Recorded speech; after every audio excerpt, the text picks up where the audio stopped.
For anybody that's new to this, generally what we do is the engineer, in this case Russ Wilson, will go over the plans, the blueprints. The board members will ask questions, and then we kind of turn it out to the audience, anybody else that wants to add to it. So generally, that's what we do.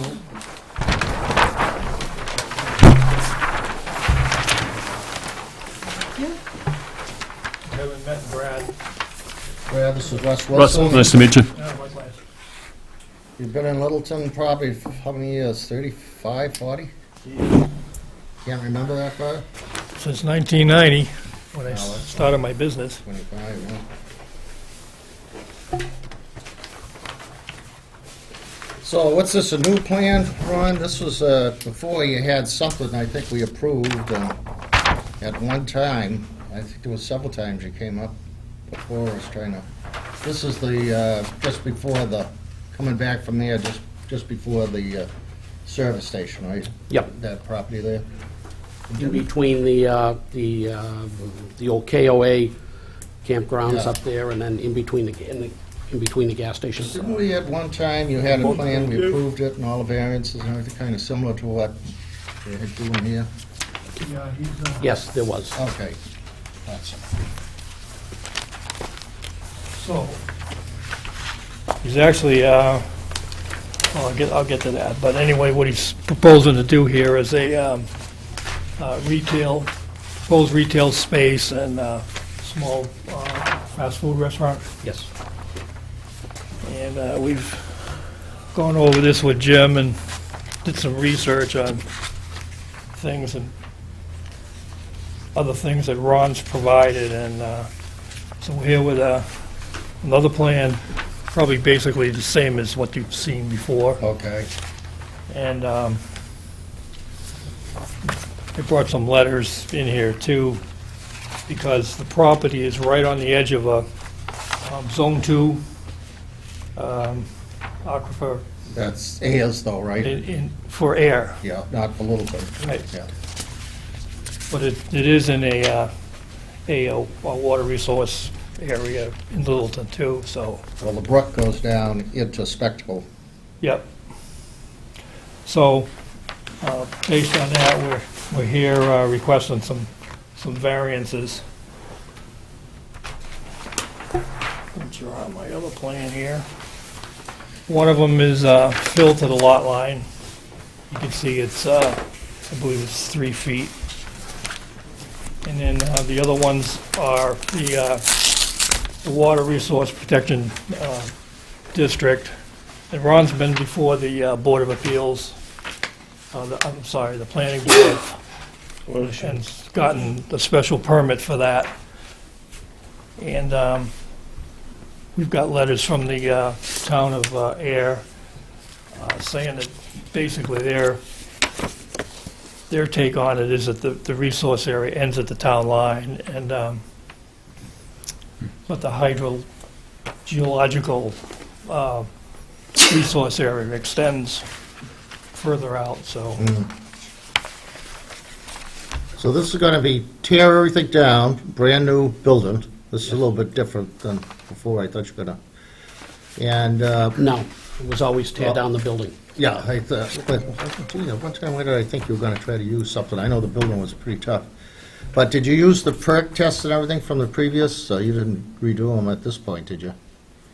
Yeah, we did do a couple new holes a couple years ago, and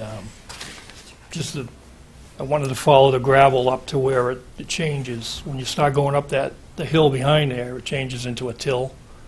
So we wanted to make sure that when we put a septic system in there, it's going to be in the sand and gravel, so. There was a system in there prior to this, and was it a septic system or a cesspool? No or septic. Was it Yeah. around the same area? Yeah. Okay. Board members, anybody have questions here I'm before? looking for perk rates. Where are the perk rates? Well, they should be right up on the top here somewhere. Everybody does this a little bit different, so you, I couldn't find them. Oh, they're on the right, the left side of the plan, right where Ann is. That's Oh, here we right. go, down here. Yeah, you don't usually see them on the left side.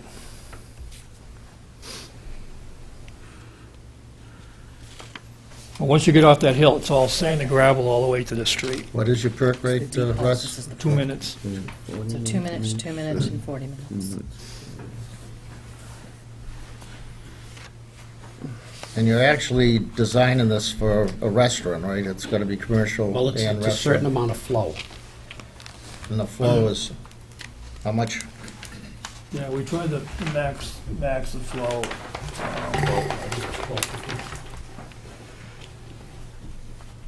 Yeah, 1125 is the total design flow. Let's go over this in a bit here, give us some. I don't know, Shelley, did you send this out, was this an attachment? Yeah, I didn't, again, when we get them, a lot of times they're so small, you really can't read them when you get them over the Computer. internet, yeah, they're like this big.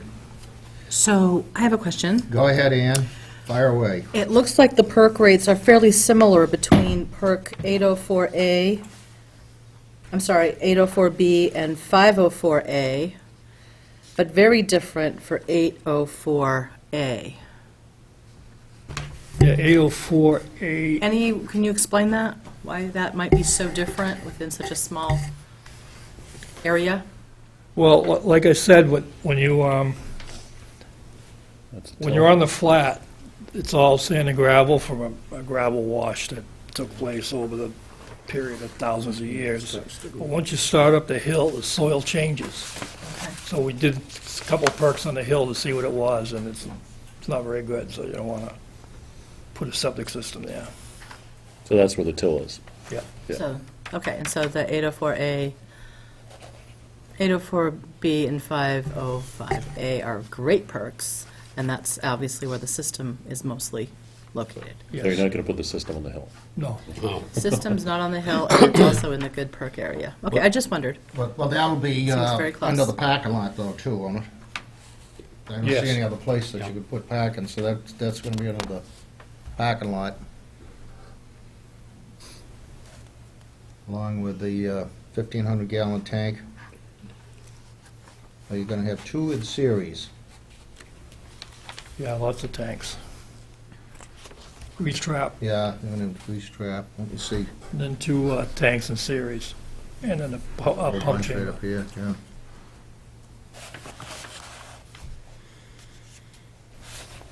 29% of the lot is going to be impervious.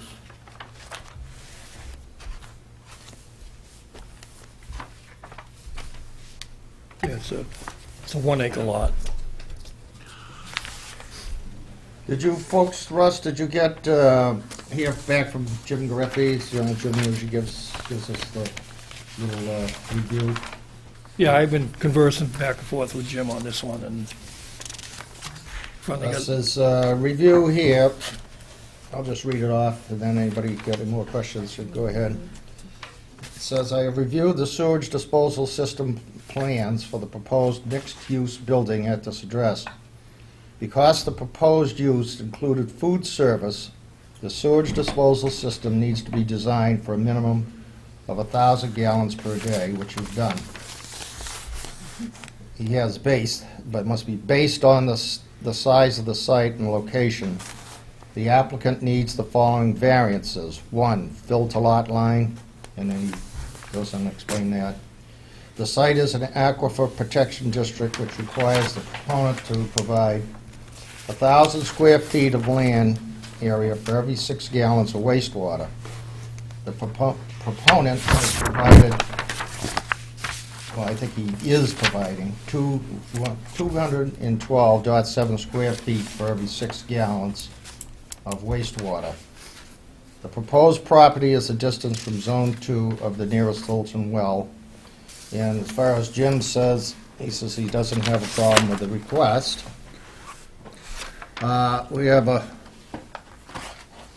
another one on the back here that he moves to 3, is Title V variance, nitrogen loading, About a third of the lot is in Zone 2 for one of Ayers Town wells. Here, Peter, take this. I don't have a staple. In accordance with Title V, lots that are within Zone 2 of a public water supply are required to provide 10,000 square feet lot area per 110 gallons of sewage. The proponent is providing 282 gallons for every 10,000 square feet. The proponent has spoken to the town of Air DPW and has a letter from them expressing their opinion on this matter.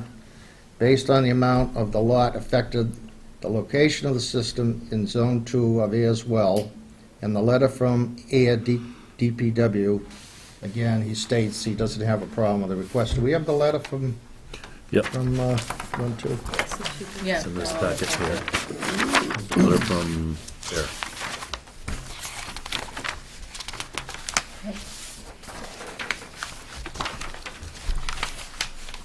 Take a little bit longer to kind of explain this, seeing that we're on TV. So, Oh, yeah, so smile. okay, There you go. thank you. My girlfriend tells me that all the time. And you're still smiling. Well, I won't say it. Well, But anyways,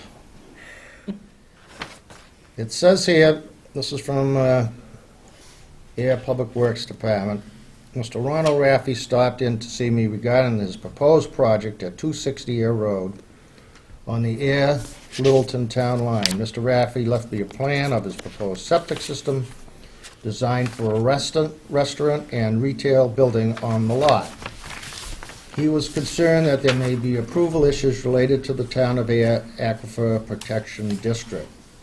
The Town of Air Aquifer Protection Overlay District ends at the town line. How far are you from the town line? You're not very far, are you? Over a quarter of a mile. Is it a quarter mile? Yeah, well Okay. over a quarter mile. However, this parcel is within the hydrogeological zone 2 based on the criteria set forth by Mass DEP. Based on my review of the plans submitted in the Town of Air Aquifer Protection Bylaw, I do not see any concerns with this project that would not comply with the bylaw. The project has a stormwater detention pond and a roof runoff infiltration system. The proposed use are compatible with the allowed uses. Where is that, Russ? Can you show us what that's, with a stormwater detention pond and just for, yeah, it's right on the, Right here, Peter. okay.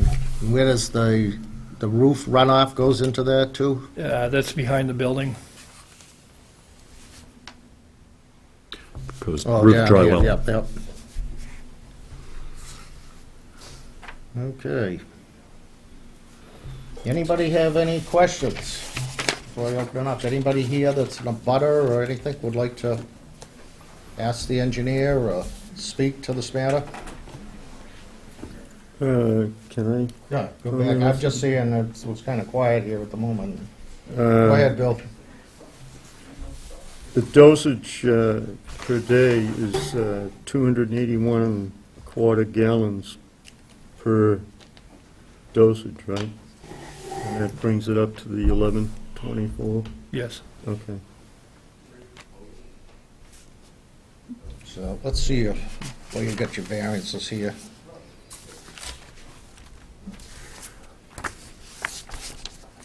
So, as Jim was saying, you have a bunch of variances requested. Number one, Town of Littleton Board of Health Regulation 23, which is the proposed fill to a lot line, 10 feet minimum required, and you have provided 3 feet. That's what, on the side that, which side you're on, where you got your Right where your hand is. this one here, the other one looks pretty close. Well, that's the back of the building. Number two, Town of Littleton Board of Health Regulation 10. The proposed development lies partially in a water resource district for the town of Littleton. I don't think we were in that. 6 gallons per day per 1,000 square feet allowed. 25.8 gallons per day per 100 square feet is provided. 1,000. per 1,000 square feet, sorry. And 310 CMR 15.214, item 1, nitrogen loading limitations, 440 gallons per acre allowed, 1,125 gallons per acre is provided.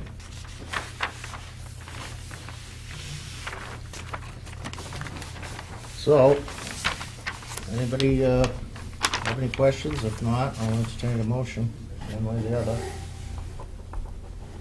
Does anybody feel you need more of an explanation on any items of this? Was this in our water resource for Littleton? I didn't think it was. I thought it was out. Well, it is because of the brook going into Spectacle. Right. So it's not in the recharge district, right? It's in the resource. Yeah, Not the recharge of the resource, it's Right. broader. Yeah. so it doesn't fall under the restriction Right. on leaving portion of the lot pervious.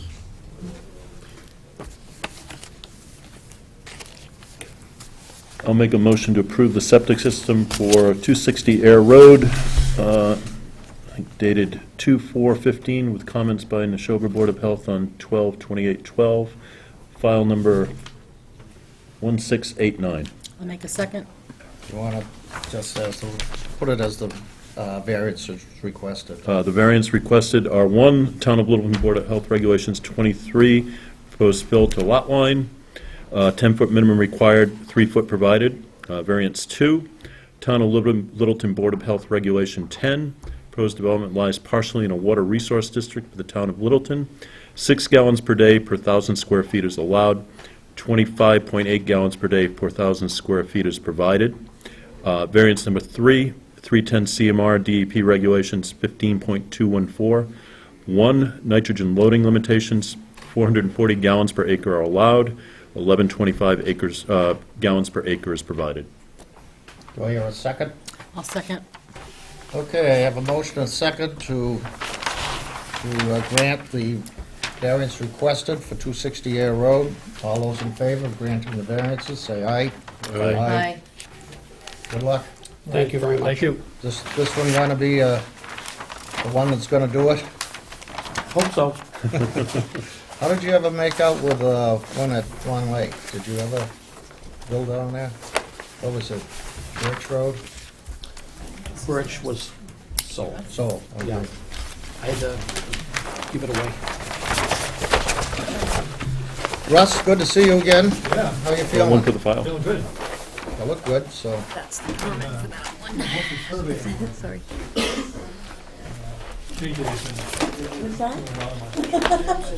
Who's all your gang, Ron? This is your boys? Yep. My wife, Yeah. my your son wife. Bobby, and my son Ron Jr. Nice to meet you. Nice to meet you. Thank you. Yeah, thanks very much. Thank you. Nice meeting. Yeah, you too.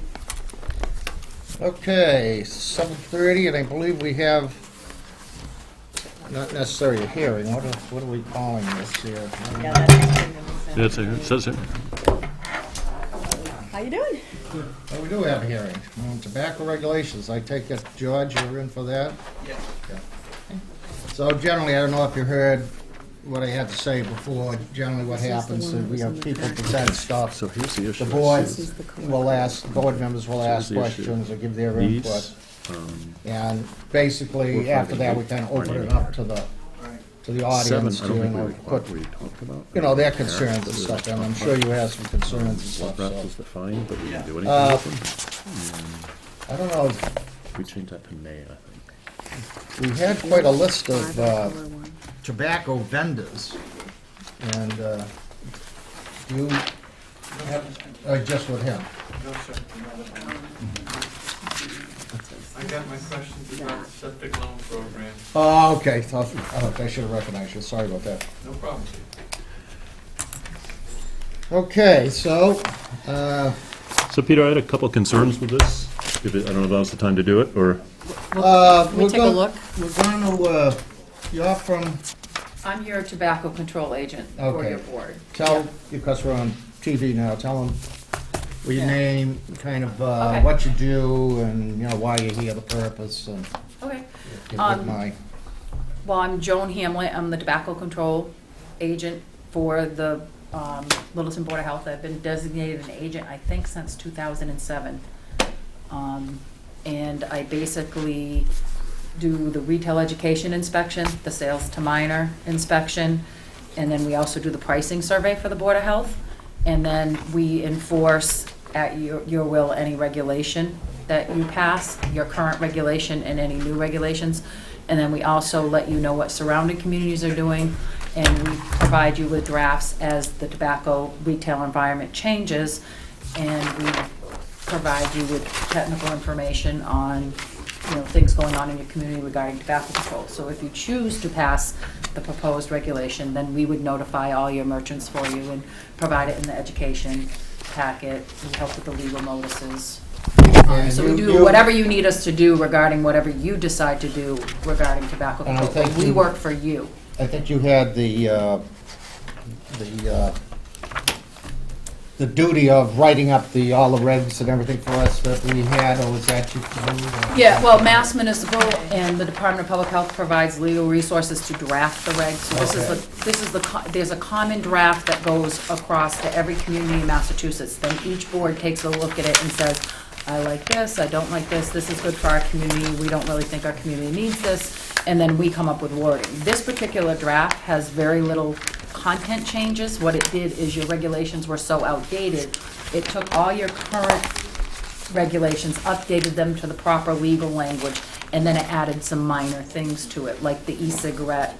It has to be behind the counter, you have to be 18 to purchase it. That's common practice now across Massachusetts. Now you're just formally putting it in your reg. You change the tolling period from 18 to 24. It's more common to do 24 or 36 months. There's some changes in here, but it didn't really change the content. The major change in this draft regulation is making sure the e-cigarette is included to be 18 to be able to purchase that. Okay. And then I brought samples of the e-cigarette in case anybody here wanted to see it and wanted to know why there was a need to make sure that you were 18 or older for using that. Okay, so at this point here, I just wanted to give everybody an update. Ann has worked on the marijuana regulations that we had, that we passed, 2 weeks ago? Month ago. So that was a lot of work, and I'm not sure, did you work on any of the cigarette regulations? I don't think you did. I No, mean- just information, public health information. So for anybody that's here, what we had the rough draft of the regulations. We have gone over them quite a bit. We had some changes, we asked for changes. Shelley, the copy that had, like Bill has with the red and the blue ink, do we have that? Shelley just made us some copies Okay. here. Yeah, I have that. So we've kind of beat this around a bit, and so we'll try to go through these and let everybody kind of know So where Peter, we are. before we do, can I make a Sure statement? can. Go If I ahead. lost it. There's a cover page that basically says the model regulations incorporate the following. And I believe there's a few mistakes on there. Items 4, 5, and 8 are not actually in those regulations. The cigars of 2 or more, the ban on tobacco sales, education and healthcare, and the language restricting flavored tobaccos. I don't think we voted on, I don't believe they're in there. We haven't voted on They're that not stuff in yet. there, so there's, you voted in a meeting to not include it in the draft, Right. and we don't have those on here on the cover page that's going to Okay, everybody so the cover else. page I have though does, so I'm not criticizing, I just want to make sure everyone's You go to clear. the top. Okay, Go yeah. to the top. But we So- haven't formally voted on No, everything, no, but I'm right? saying, it Right. doesn't matter if we vote, this is misleading, because it says the model regulation Right. incorporates the Right, following, and it right. doesn't. In addition, number 7, I think it's in there, and I'm not sure we actually discussed that.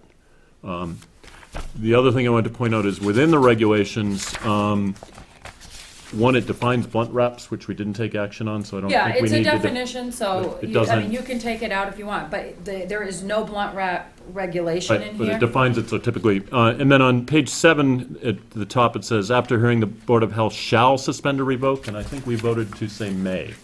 Okay, I just had put, you have in your current regulation, and it's always used the word shall, so you'd like to change it to may? I think we need to go back to the minutes, but I recall that we voted that we wanted to have the Yeah, discretion. I had, somebody had faxed me something and it was dark, Okay. but I Okay. went to your original reg and for the, All right, so I'm since just the trying to 90s, clarify. it's always said shall, but if you'd like Okay. it to be may, that, at the hearing, you're not voting on anything tonight, so Yep. you're taking everything It's under said. advisement, we can make all those changes. And on the top page, to be honest with you, that's my fault, because that's the original. No worries, it's Yeah. not meant as a criticism, Oh, just to no, be no, clear to no, I anybody know. who's reading it. 'cause What it's I a little did is I confusing. took it out at the bottom, where Okay. you guys said yes and no, I took it out, but this is more of like an explanation page, so but- Okay.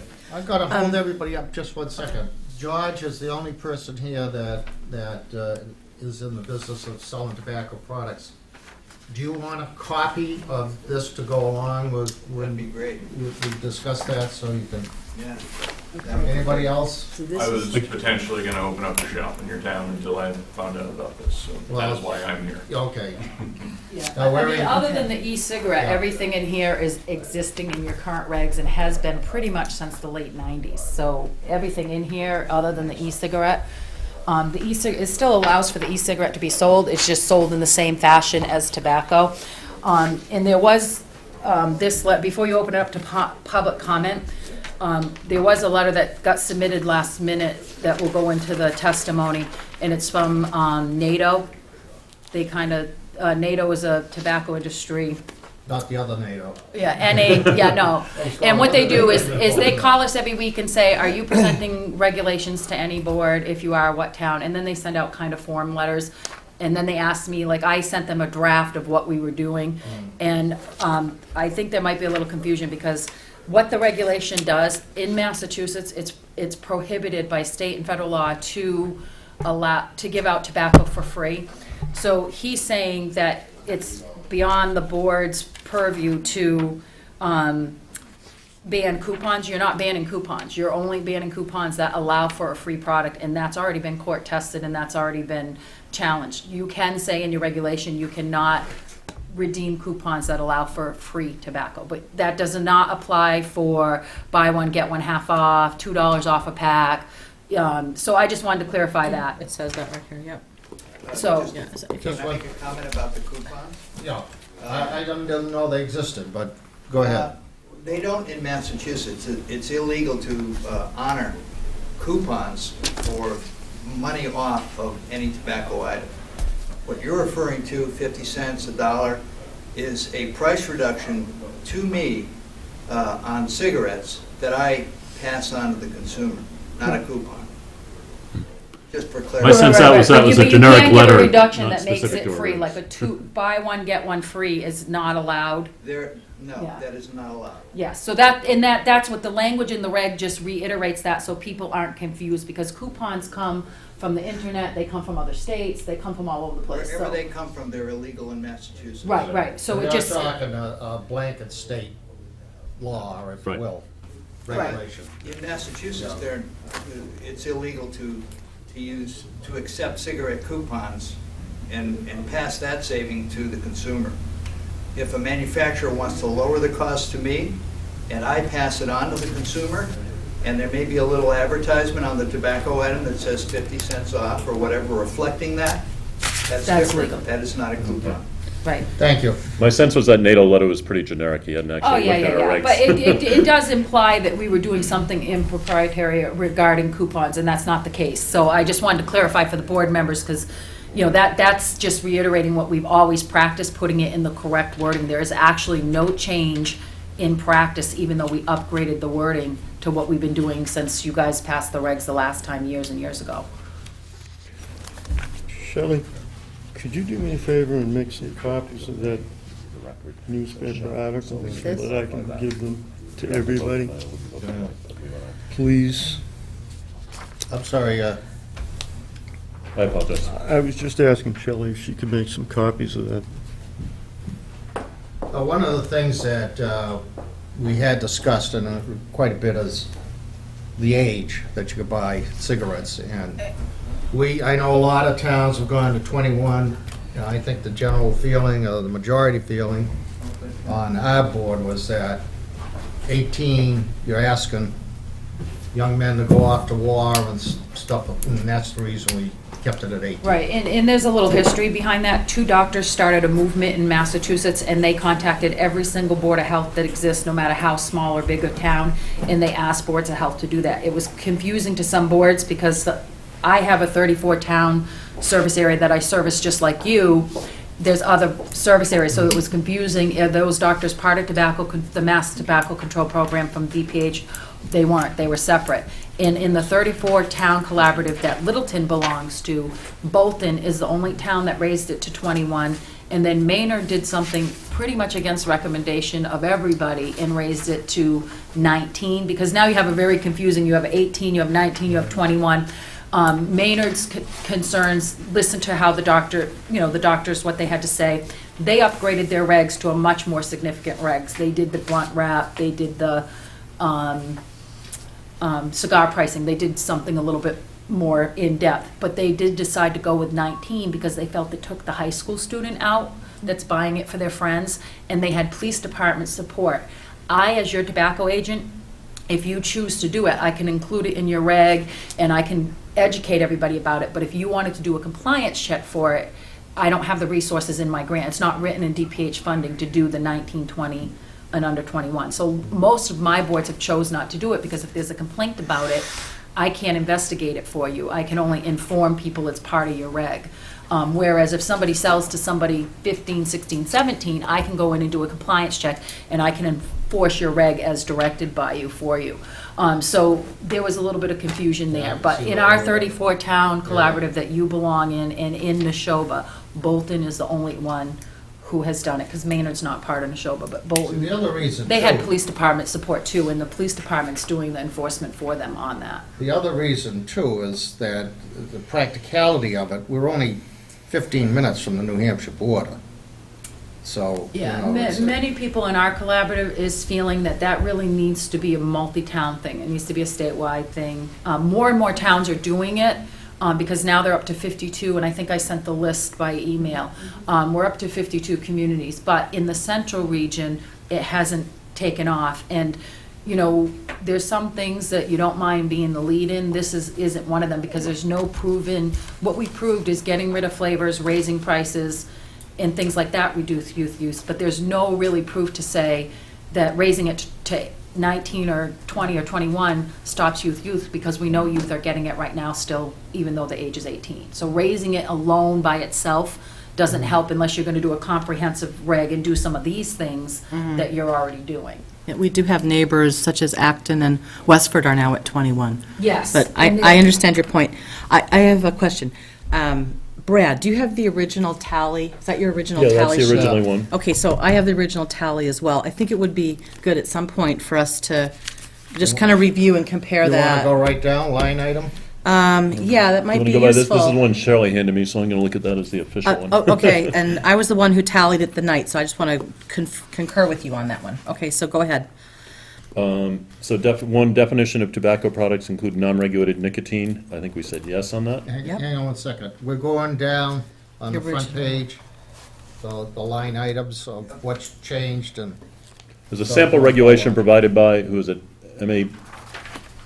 Mass Associated Health Boards, which you pay dues to. So MAHB and Cheryl Sabar on those folks. So we Yes. did vote on the vaping devices, the non-nicotine. And actually, part of that is I spoke to George, who said he already required people to be 18 to purchase that. So it seemed like at least some of our It's retailers. it's general practice now, because so many communities regulate it. People think it's regulated, even in communities that it's not. Okay, what I have here is next to 2, which we have listed in our regulations, include cessation sign requirements. I have a question mark next to it. I have yes, that we voted yes. We provide the sign for free in their packet, so it's just a sign that goes on the wall that says the I know Massachusetts. NATO Whitman. objected to that. George, do you have any concerns with the cessation stuff? do you do them? I'm sorry. It's just a sign that informs people Sign. if they want to quit, Oh. where to go. We have several signs up. I just got a little folder, which I forgot to bring with me, that had some extra signage in it, which we're happy to use. Okay, so, Yeah, the extra signage isn't required, though. I understand that. all right, so you have yes, we have a question mark. Peter, you want to go with yes on that? Let's see, we're Not to ask Joan on about number that 3. meeting. Okay. 3 is include minimum cigar package size price. Many are doing this. I have no. I have no. Yep. I have no, yep, No permit renewal if outstanding fines exist. I have yes. yep. Cap or reduce the number of permits standard. I have no. I have no too. No sale within 500 feet of a school. yes. I have yes. Ban flavored tobaccos products, no. Yep, I have no. Minimum legal sale age for tobacco have raised to 21. I have 18. Yep, I have 18. Blunt wraps, I have no. Yep, I have Ban on voted blunt no. wraps. Ban redemption of coupons that permit free tobacco products, I have yes. I have yes as well. Ban self-service displays, I have yes. Yes, and then I have that we already are doing that. Yeah, Is that you true? Yeah, Okay. the language changed in it, and Okay. it applies to vending, but you guys already have the vending requirement, no vending machines. Yeah. So that's the biggest change for most communities is the vending. May I Okay. check on that coupon issue? I stated earlier that in Massachusetts, it's illegal to accept coupons to give price reductions. This specifically says free tobacco products. Uh, I don't know if that includes buy one, get one free, or? No, it has nothing to do with any price reduction. It just says you cannot redeem a coupon or allow any type of pricing that gives a free product, that makes it fall below the state required minimum. Okay. Okay, go ahead. So That ban seems fair. ban self-service displays. Ban vending machines, yes. Ban non-residential roll-your-own machines. I have yes, but then I have an omit. I have I have no. omit, I think we're just gonna leave that one And out yes, there. no one admit, Can you it's explain that? federally What- disappeared. What is a non-residential? I don't what is it, know. cigarette I, maker? no I idea. think there are probably bars where they have these machines that roll your own, and They showed up in convenience stores, and you Okay. buy your loose tobacco, and then there was just like a machine over in the corner, and you could just, anybody could take anything they I wanted think out we of their can safely pockets and omit roll that them. one, would probably be the And safest bet. federal That's government I agree. sells Antiquated. manufacturer, so any store who wants to have that has to pay manufacturing. So selling it's Okay. taking care of itself, so you don't really need to have Okay, it. so we can omit that from our Yes, regs. and I did omit it, it's Okay. not in there. Okay. Okay, very Ban tobacco product sales in healthcare institutions, I have no.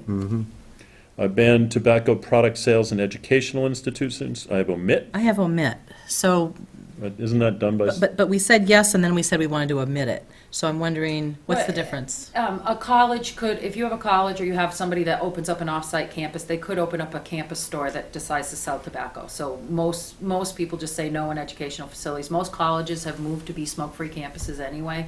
But there are still a number of colleges that sell cigarettes to their students, Okay, so. so we're kind of not really in the college. No, but it, I you know, think it's like that's you why don't we had have them one, then. but you never know because people open up satellite campuses a lot and they have canteen stores and things like that in them, but it's.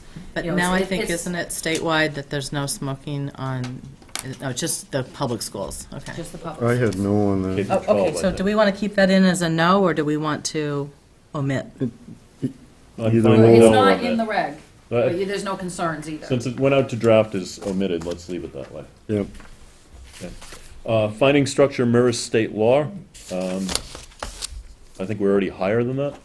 Yeah, I did had exactly yes. what your other regs were. Your Okay. fines are the same as state law, but your permit suspension was a little bit different, and I didn't want to change it because your merchants are good. We have good merchants on the record and off the record. We don't have, you know, there's that one store that sells all the time and we just can't catch them. Right. We don't have a Littleton location like that, so I didn't want to go, I wanted to leave it exactly the way it was. That's- So I said yes, it will mirror state, right? Yes, well, Okay, it so it yes. mirrors the state fines and exactly what you currently have in your penalties. Okay, so it's not a mute, it's a yes. So it's a combination of both, of mirroring the state plus keeping your permit suspension penalties the same as they were.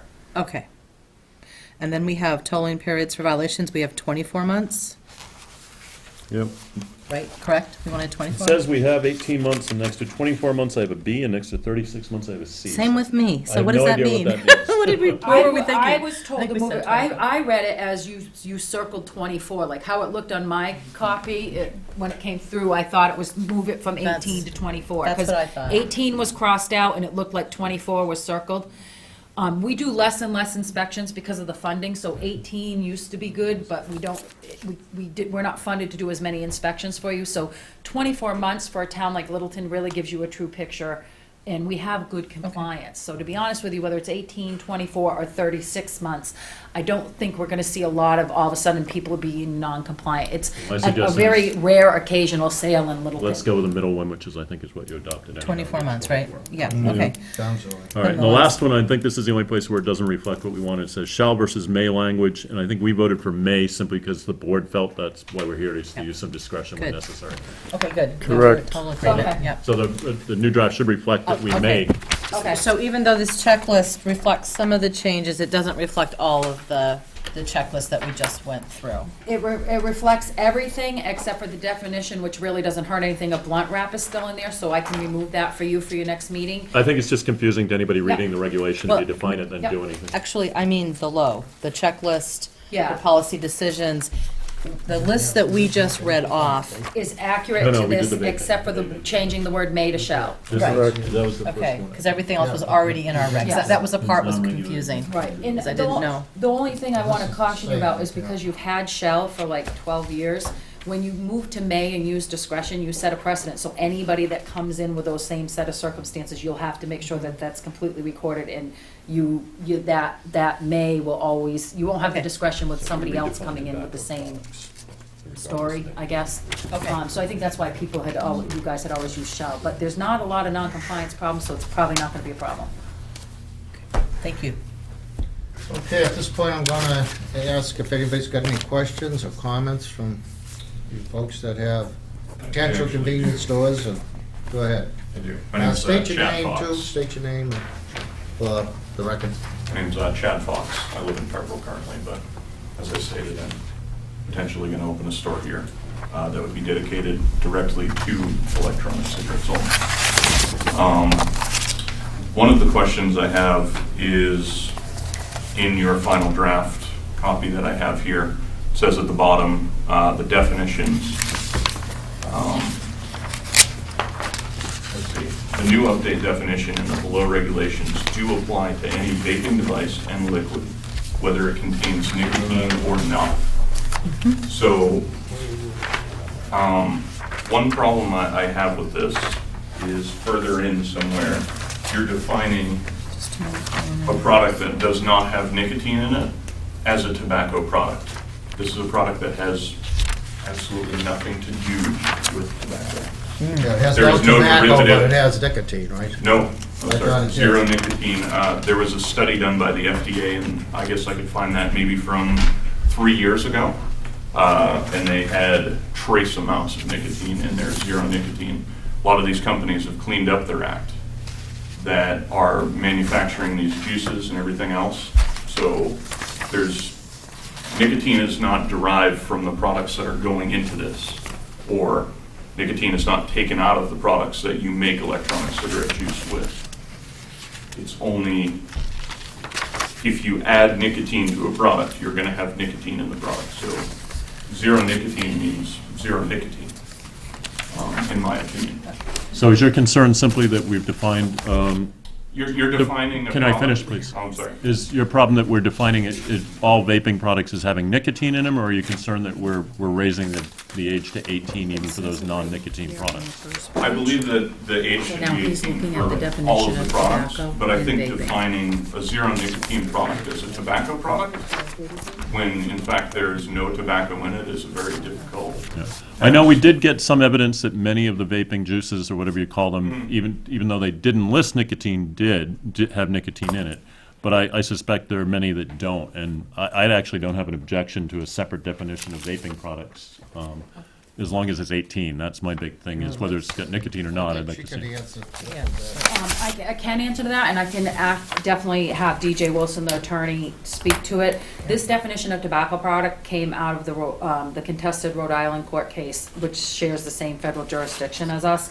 And because there is no proprietary, they don't have to give any ingredients, they can say anything they want on packaging. And there was a study that was done on nicotine-free vaping devices, and many of them were found to have nicotine as well as many other chemicals, because it's supposed to be a water vapor in a lot of these, and they found formaldehyde, all different kinds of chemicals, and there is no, we don't know the health impact of releasing that vapor in the air.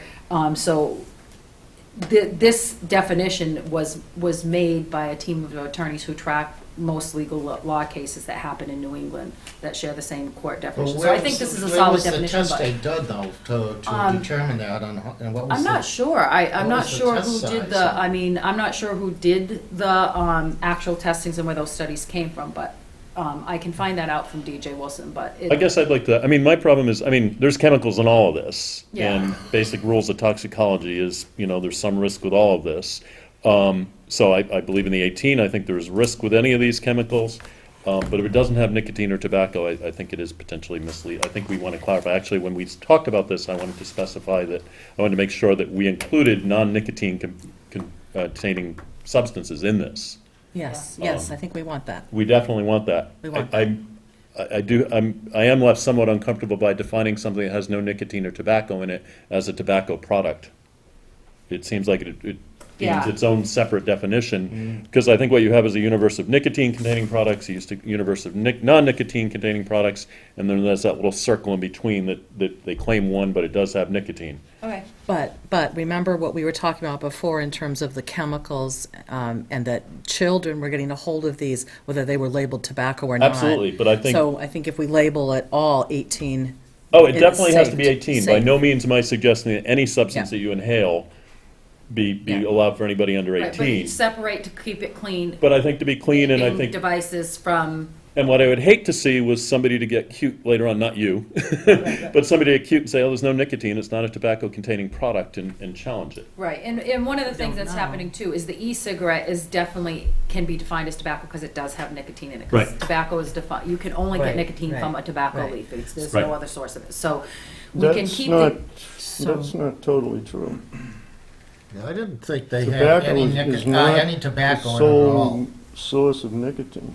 where else does nicotine come from? I read an article synthetically somewhere, it's in manufactured. some They vegetables. Synthetic, yes, They it's synthetic, synthetic, So it's yes, not derived yes. from tobacco products at all. Sorry, I'm sorry, synthetic. But I think some of your flowers have nicotine in them too. Yeah, so what we can do is leave the e-cigarette in the definition of tobacco product, but then take a different vaping device. And there is a vaping device definition that was used in a previous draft. Seems like the issue is in the maybe, device. maybe, except that if there is no label that states the ingredients, I'm not comfortable with that. Because if half of them aren't labeled with the exact ingredient, and they don't have to be labeled, then you don't You're still prohibiting know. the sale of vaping devices don't know. and tobacco products So- from anybody under the age of 18.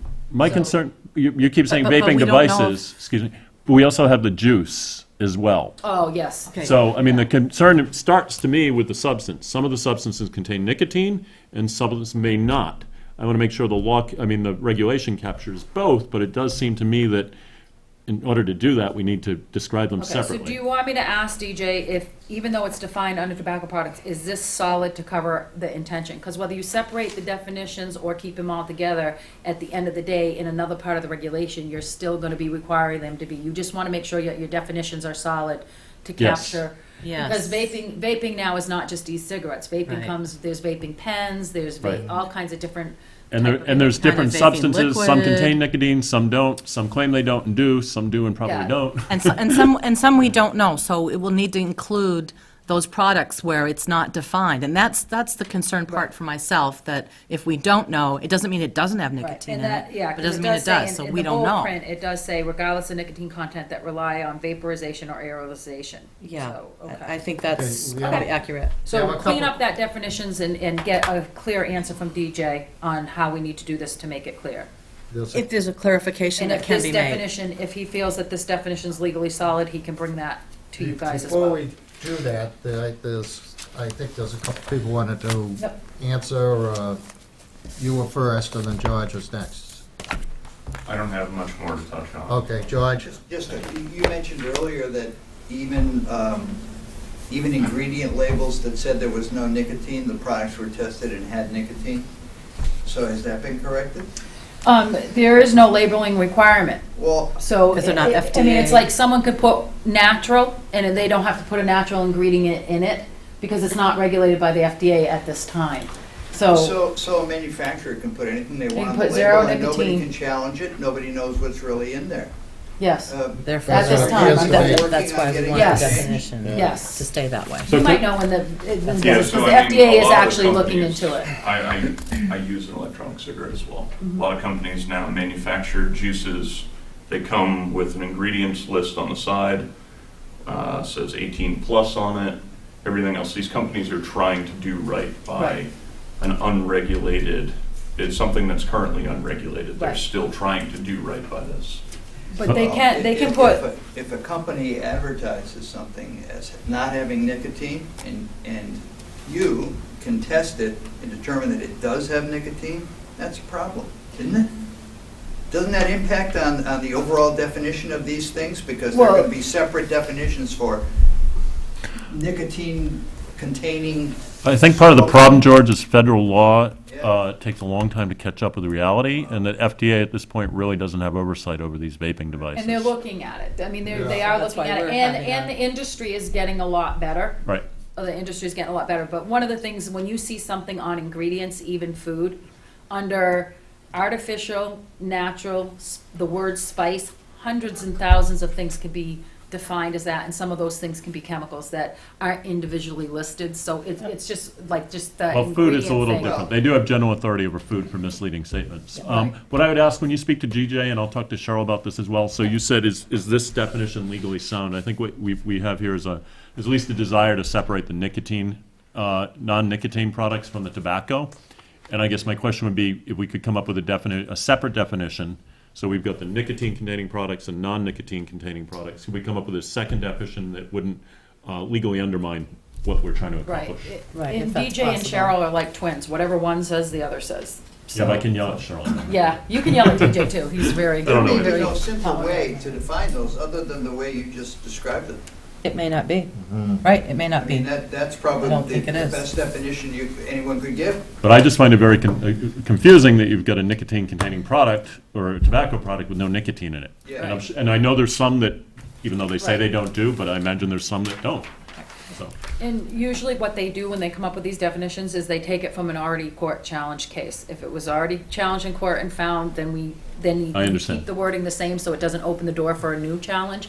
But But we need to I evolve definitely with this believe as in, well, so. there's some issues in clarifying, especially if you're gonna get like an e-cigarette store, because it is not an is it an e-cigarette store or a vaping store? Yeah, Or they're both. generally the same Right, thing. so it's gonna be multiple products. Yes, okay. no tobacco products, however, according to my definition of tobacco, which would be But your something that e-cig, you light on fire. right, but your e-cigarettes won't have nicotine in them? There would be those Okay. products, so if this does go through that way, then yes, I guess there would be tobacco and zero nicotine juice, which technically should not be tobacco product. But still should be sold to 18 plus, always. And with a lot of the same restrictions Yeah, around I mean, tobacco about your displays and all that thing. So, Absolutely. Your store would be treated like a tobacco retail outlet, because otherwise, if we don't put you under that state exemption of tobacco retail outlet, which means you don't allow anybody under the age of 18 ever, even with a parent, to come in the store, you would have to set your store up so all your products are behind the counter and you have to hand them to your customer. So we would work with you to set you up under that definition of a tobacco retail outlet for your products. And so what I would support, you would still be regulated as a tobacco retail outlet, I brought but within those everybody regs, that one. there would be Yeah, a yeah. distinction between the tobacco and the nicotine-containing products and those that don't. Thank you. Well, are we all set? I guess, I have kind of, it's not on the same subject, but someone asked me, they said, well, we've seen people doing the vaping in like bar rooms, and like we used to do with cigarettes, they're in vaping. But there isn't any state regulations on that. You can, or is there? Good question. Many, many, many local regulations through boards of health, multiple, probably 3/4 of our boards of health that pass regulations, they have it in there that you can't use the e-cigarette anywhere that the workplace law applies. We don't have that in Littleton. I've had multiple bar owners call me and I would say, support people that. are getting I would impaired, but support they're not that. buying drinks and they're using these e-cigarettes. Because one of the things that, I'm sure this isn't the intention of your store in any way, shape, or form, but what people have done, and it's been reported, is they can liquefy drugs and put it in with the nicotine vapor and they vape drugs. So we've had bar owners contact us across our community saying, Yeah. none in Littleton, we've never had an issue, we haven't had a complaint, we haven't had a parent call us about it. Well, my But concern that's a is- danger of the Yeah, vaping I've device. You heard don't that My know as concern well. is not so much the drugs, but I really, whatever that chemical is, whether it be nicotine or crack cocaine or cherry essence, I really don't want to breathe it in. Yeah, So all right. those workplace things, I think Yeah, are so there's perfectly an fine easy for definition that can be any of added to these this inhalers. regulation. Yes. It can be Yes. added to this regulation. Lots of boards, when they're looking at ETS issues, no smoking in the town properties and things like that, that's where it goes, because it's like an exposure issue. But most towns are putting it in this because they're updating this now and not doing those other things, I so. think we'd like to consider, would we? I don't know if we want as to a take a vote, board, but I would support that. uh, What would you to support consider that? doing? Just not indoors, they could do like regular smoking and. Basically, designate- treat all the vaping devices and the electronic tobacco. cigarettes. Just as far like as- tobacco, yeah. Just like tobacco, as to where you can do it. Yeah, and that there's a sort of thing. standard definition used all over the state, Yeah. and it prevents any, and it ties right into the workplace law. So anywhere the workplace law applies, you can't use Yes. the e-cigarette. I believe we talked about it as a board earlier. This is And a you year can- ago. Well, it's the first I'd Yeah. heard about it. I don't, but I think it's a good idea. Well, the only Yeah, thing you'd be doing somebody is asked me adding about it it. to Talked the about it. draft for full discussion at your next meeting before Maybe you it was my draft talk with something. you. Because there's nothing being, you're just adding it, getting the language to see what it looks like, and then you would decide at a later date if you're gonna put it in your draft or not. It does seem like The second, oh, go ahead, I'm sorry. as we move forward with these inhalants and e-cigarettes, we're moving less away from tobacco and more towards personal inhalants, if you will. You know, I know there's a lot of, There's multiple products that are out there that replace the actual smoke, so they can still. well, I know the snus are a little bit different, Yeah. but as far as the inhalant and public exposure and secondhand, it's not just smoke now, it's vapor, you know, I think at some point, we're probably gonna step back and say it's not just tobacco smoke, it's inhalants from other substances as well. Yes, I'm in favor of I including can add- that. I can add, You easily can add that, in. Yeah, please. I think this. I thought we had talked about that as Bill, the you- intent. Comfortable with that, too? Yeah, I've been listening to everything here. And, I just want to point out It might be in here, I'm just this looking. article that was passed out, that somebody brought to my It's attention. out of the Wall Street Journal, I brought that in. And it's written by a Dr. Siegel, a professor at the Boston University School of Public Health. And he does bring out a good point. I mean, there's very little I think anybody can do about people adding something to a vaping device. But as far as selling the product, his main thought is that vaping devices or e-cigarettes are basically a way to keep kids from smoking tobacco. And that the tobacco smoking is much more harmful than the e-cigarettes. I guess my point is that the tobacco regulations are going, I think, beyond tobacco, as it's been discussed here. And the way society is going today, I think that down the road, there's going to be a lot more people using e-cigarettes and vaping devices than there are cigarettes. I just wanted to point that out. Also, all the material that we have about teenagers smoking and so on and so forth, I just know from everyday life that there aren't nearly as many young kids smoking today as there was 20 or 30 years ago. Dropped off quite a bit. And all the percentages that we get are based on what percentage of kids that are smoking today, where are they getting their cigarettes, and so on and so forth. And one percentage I haven't heard is what percentage of kids, and when I say kids, say between the ages of 12 and 18, are smoking today as opposed to 1970. And- Because I can't, I'll take a guess and maybe it's probably dropped 80%. Yeah, there is data on that. Yeah, there is data on it. I've just- It hasn't I'm dropped sure there 80%, is. that would be a dream, but it hasn't I'm dropped. not saying there isn't any data on it, I'm it's gone saying down it's- by- I've never Went read like it. 50% down to 15. I've given lots of articles. When they raised the price of cigarettes and they banned the flavors, the youth went down significantly initially. And then the industry responded by coming out with the single cigars and bubble gum, grape, Flavored. strawberry margarita, 2 for 99 cents.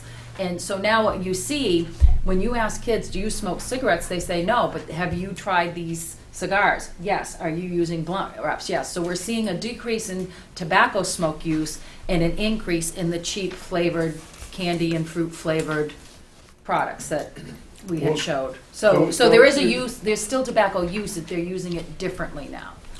Instead of Don't you- smoking it, they're using the other products.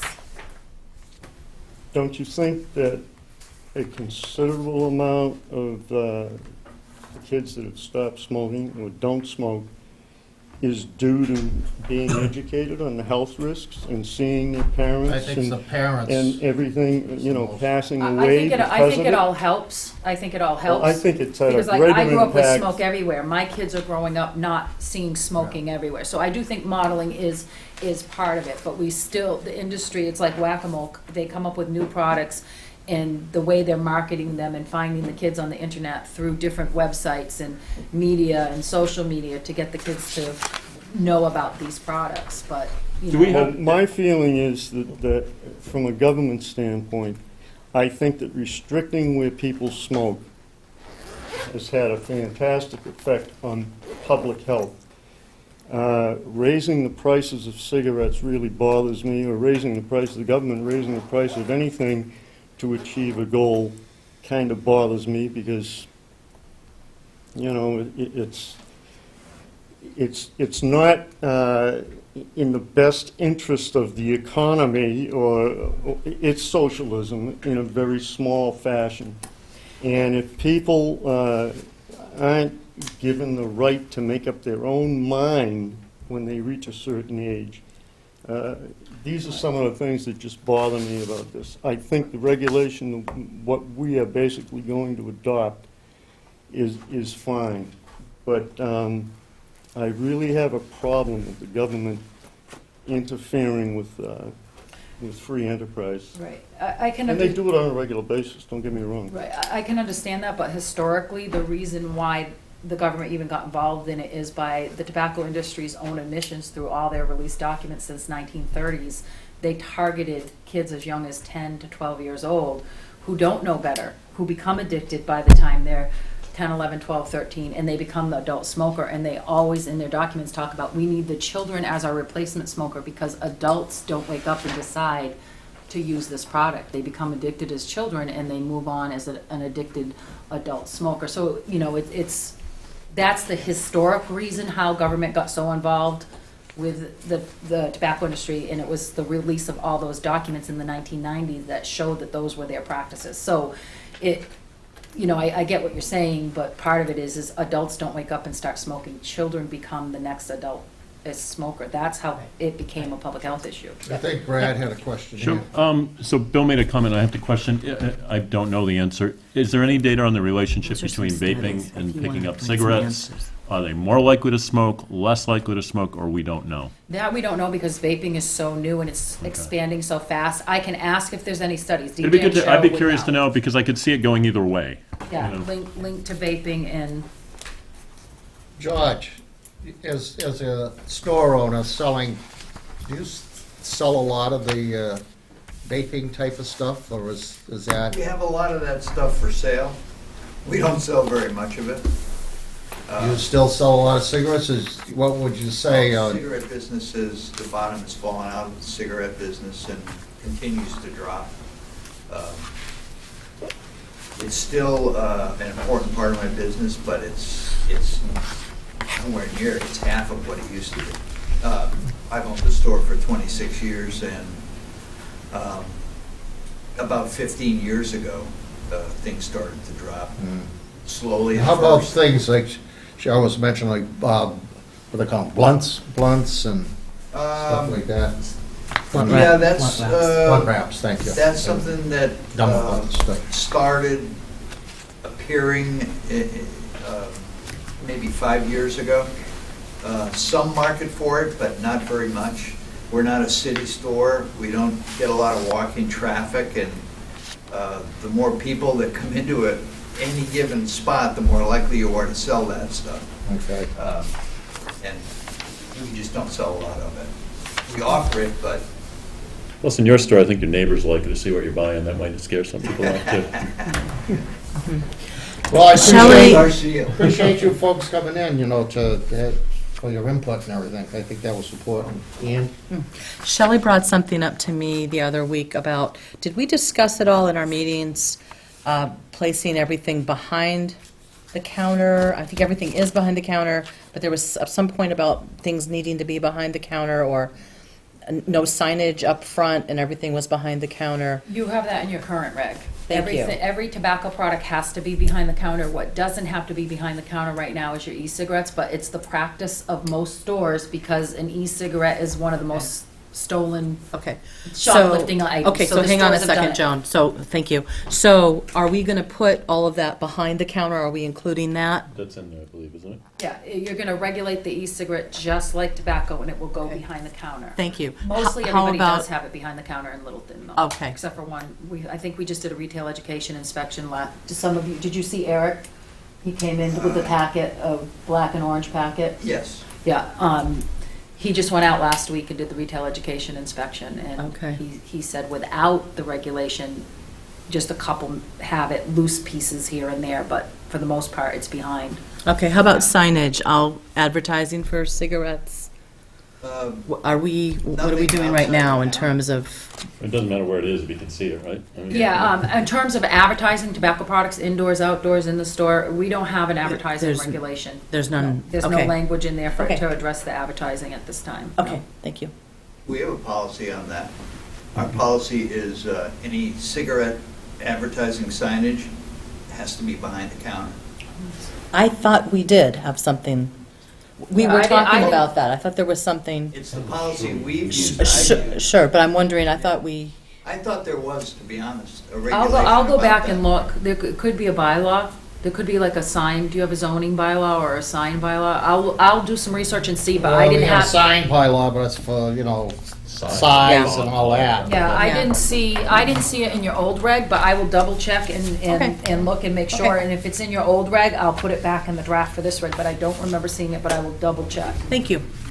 Does anybody else have anything, any questions or anything that they would like to add? Paul, Jeff, I'll pass, thank you. you want to add to anything? No, none of this interests me. Okay. would Well, like thank you very much for coming in. So, What, oh, yeah, make a motion to continue this, because it's a hearing. okay, that's right, too. When are we gonna continue it to? March 24th at 7:30? Okay. Are you continuing it as a public hearing, or are you gonna close it and then make it just public discussion? I would say we'll close it and, Close the public hearing portion and keep yeah, the then- hearing open. yeah, because I think we beat it to death. We want to get it going. Yeah, we wanted to have the public Yeah. input, and then we want to discuss it as a board at the next meeting with any new changes and So anything you I'll bring up.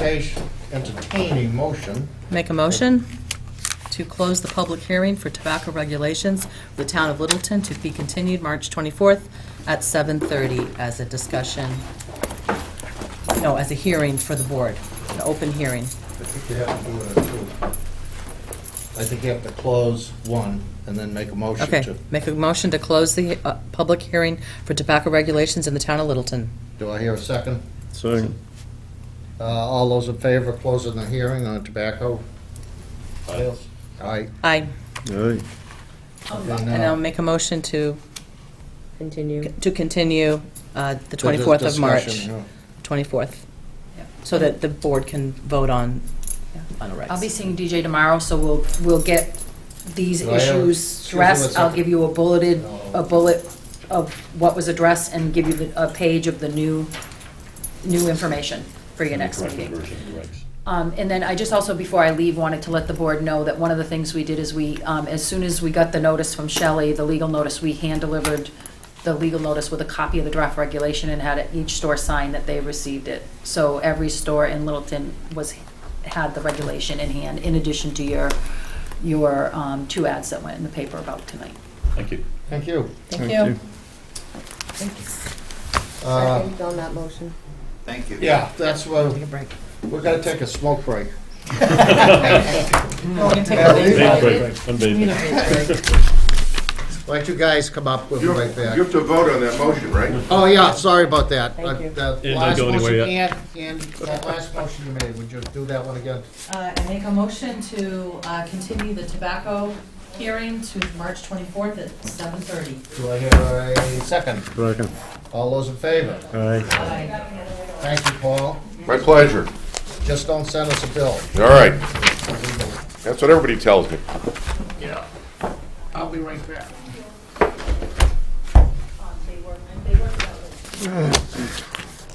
It's a lot of wires here.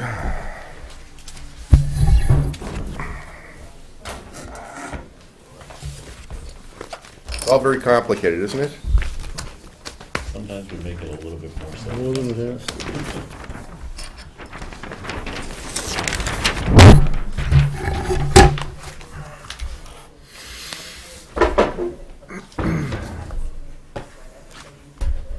you can't sample, you can't smoke in the store. You can't give it for free, so you're saying you can sell it, and so I will double check and see, because that's a town by town.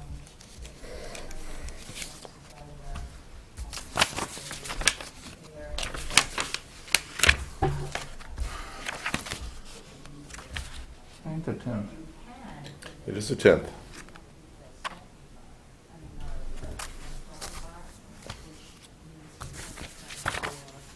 I went skiing today. You did? Yeah, that's where you could find me. I went to Sunapee. Really? Yeah, it was good. How's the Got conditions? warm. It was good. You know, it was getting a little messy around noontime, but we had already made 3,000 runs by that time. And it was time to call it a day because we're old. It's good. Whole group or your family? No, it was just 3 guys.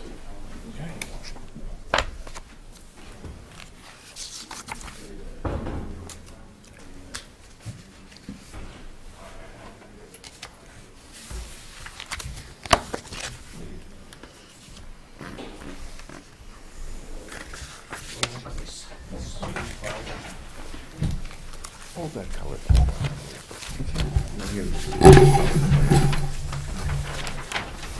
All right. What I gotta do is bring everybody up to date a little bit, and what's going on here.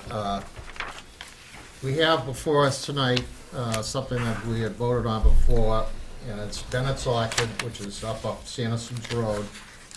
And it's a 32-house development, cluster zoning. The proximity near the town's well, which is down off Whitcomb Ave. And before us tonight is Jeff Graham and Paul Telpin, right? It's a Telpin, yeah. And the reason they're here, the subdivision passed all the Title V requirements, but the issue here is the concern of the nitrogen, the possibility of going into the well. I think the water department has some concerns. These folks are actually putting in monitoring wells. And where we are at this point is Jim Gareffi, our health agent, from some of the concerns that the water department have. If I'm saying the wrong thing, too, just break in. But can I? Let me finish up. But, no, but, you know, like if it wasn't 32 houses, if it was 26 All right, and all right. everything. But you can correct me on, I always get corrected, so I don't feel bad. So the, where it stands is there was some concerns from the water department, Littleton Water Department, on the effects on the well. Jim Gareffi had written some things up to have a review done of the work we had. And unfortunately, when the review pricing came back, it seemed to be going over quite a bit of what we were asking to do. We think it was a little high priced. And so these folks had that concern. They've come in. I think there's probably 3 courses of action. Just basically talking about it. It'd be either to go through with what the firm that we hired there to go ahead and do the work, or cut back on the scope of what we're doing. And I think there was a third thing, but at the moment I've kind of forgotten. So, Paul, if you will, kind of, did I explain that good enough to I anybody? think one thing you might have missed was Yeah. that this has a lot to do with the nitrogen aggregation. It plan, is, which it's all required by nitrogen, DEP. yeah, it's all the nitrogen. Yeah, I'm just going to go back a little bit further, if Yeah. I may, but thank you, Mr. Chairman. The only reason we're here is that when the Sandersons had us lay out the subdivision, we laid it out as a cluster subdivision. So many of the lots are not 1-acre lots. They're smaller than 1 acre. It's cluster. It's a cluster open space. subdivision, but your lots get to be smaller than 1 acre. We have a 440 a gallon per day requirement for a 4-bedroom septic system. In order to be able to put in 4-bedroom septic systems on each of the small lots, we need corresponding land area for each of the lots so that it has the equivalent of a 1-acre lot.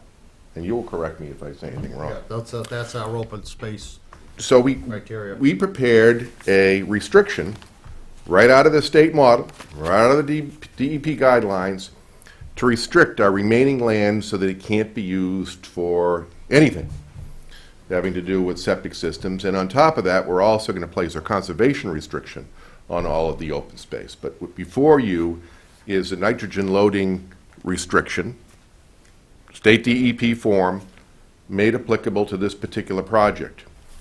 The mathematics in our report is simply the math to show that we have restricted enough of the corresponding area so that we can have 4 bedrooms per house lot, even though some of these lots are less than 1 acre, because we're restricting additional land so that we can meet the 440 gallon per 440 gallons per day per acre limitation. We're not doing anything different. If this was a conventional subdivision and all the lots were 1 acre and we didn't have any open space, we wouldn't be here. But under the way the regulations have written is because we have this additional land which is separated by lot lines, we need to put the restriction on.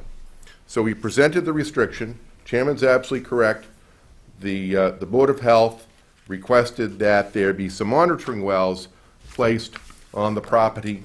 That was the No, no, no, no. Excuse me, the Water Department. Yeah. Thank you for correcting me when I'm making a The Water mistake. Department. The Water Department requested some monitoring wells. We were happy to put monitoring wells on, but then your department rightfully said, well, okay, if there were to be some high levels of nitrogen in those monitoring wells, what would be the recourse? What would you do? What would be the result? You just can't put in a document, let's put in monitoring wells, period.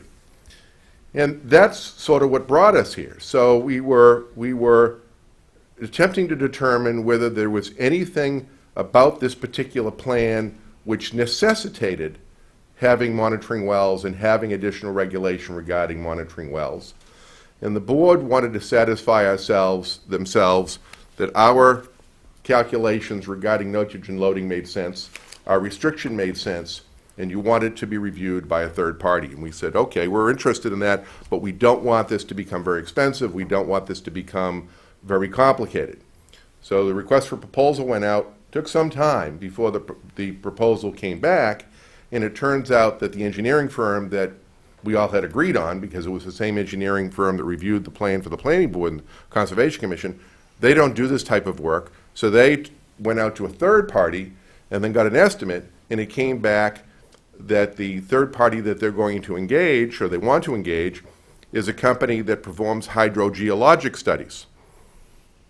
Now, there is no hydrogeologic study regarding this property. It's mathematics, and not hydrogeology. It's how much land area do we have per, how many gallons per. The DP requirement? No, That's That's our our report. arithmetic. That's our That follows the arithmetic. DP requirement. Yes, yes. And then they wanted to charge us $6,000 to review a report that Jeff charged our client $2,400. $2,400, and I charged a couple of bucks to draft the nitrogen loading restriction, notwithstanding it's really a form off the state website. And we felt that was a slippery slope to go down, to agree to pay $6,000 to a hydrogeologic company. And the scope of the review, I thought, was greater than the scope of review that we had talked about here at the last meeting. We talked about having a narrow scope, which was for them to take a look at this and that and determine whether it met the criteria.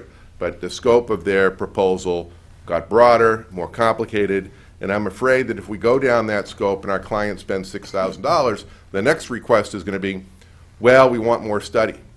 We need more data. There's no data. We didn't generate Who data. would you suspect would be asking for the more studies?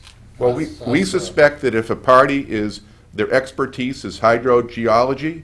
They'd want a hydrogeologic study in order for them to be in their bailiwick, to be in their place, to do so they could perform the type of review that they perform every day. I could be wrong. Maybe they'll look at this and go, this is nothing, we overestimated, here's your money back. But I just don't think we want to take that chance with our clients' money to say, sure, we agree that $6,000 and the scope makes sense. We think the scope's a little too long and we think the dollar amount is too high. We are still willing to meet with the water department and put some monitoring wells in there and have an agreement with the water department that would put monitoring wells in there, but take it outside the purview of our nitrogen loading restriction document and work those terms out separately with the water department so that it doesn't hold up the action that we're requesting of the Board of Health in the meantime. But what would happen? Hang on. Are you I'm done. finished with that? I am. Okay. Go ahead, Ann, I'll let you go first.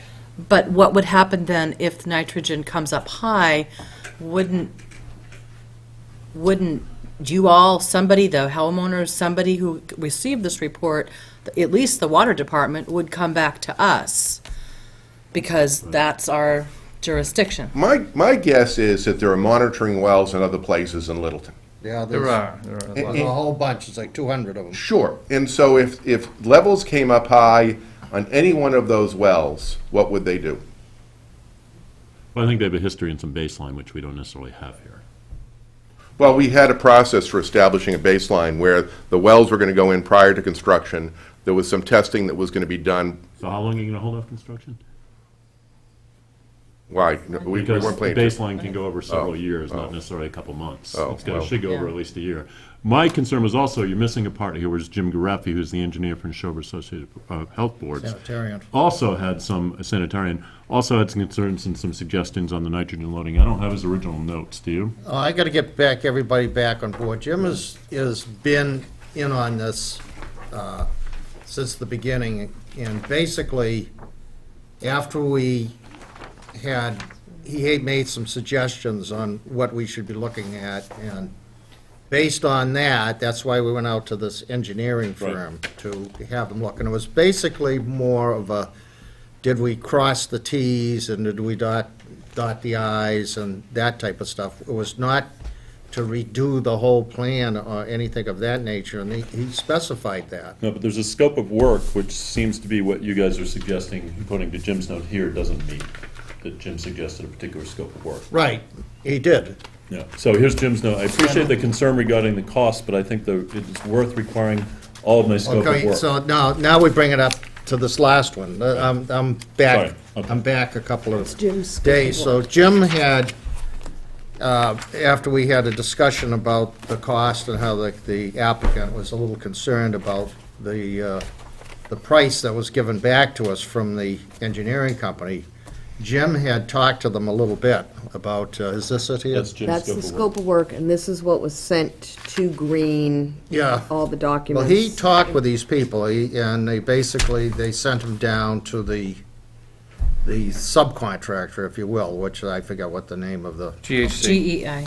okay. GEI, yeah. So he had talked to them, and he really wasn't trying to come up with a price. He was more or less saying, well, what do you think you have to do? I've given you some pretty specific, I thought, some pretty specific things, and you guys looks like they wanted to take it a step further, or they wanted to get in deeper and things of that nature. But he didn't come up with anything at that point in time. But for this meeting here, he's given go ahead, you can read. And so I'll read Jim's comment Yeah. on Bennett Orchard.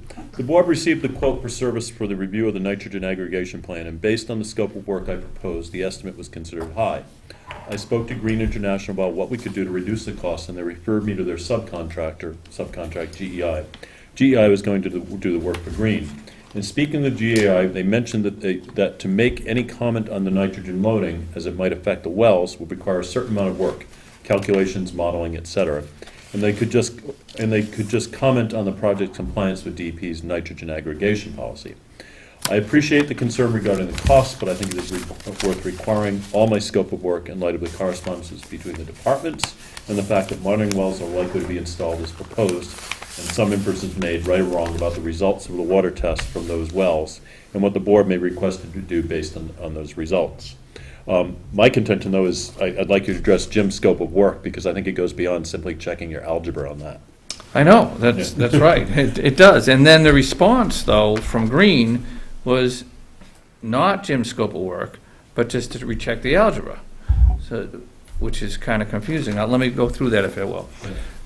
Jim has three things, and I'm not going to read them all, but the key parts that are different is two sentences. The first, based on the guidance document and the proposal to have many facilities with smaller flows, are these calculations an appropriate representation of the expected nitrate concentrations at the property line?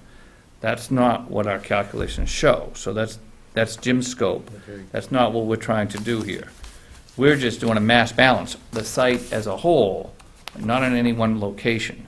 So the first problem is the first part of that sentence is fine. It's the second part, that's not what is required under the state regulations. So which Okay. sentence is this? This first one? Item 2, last sentence. Does he have a date on that, by the way, on that?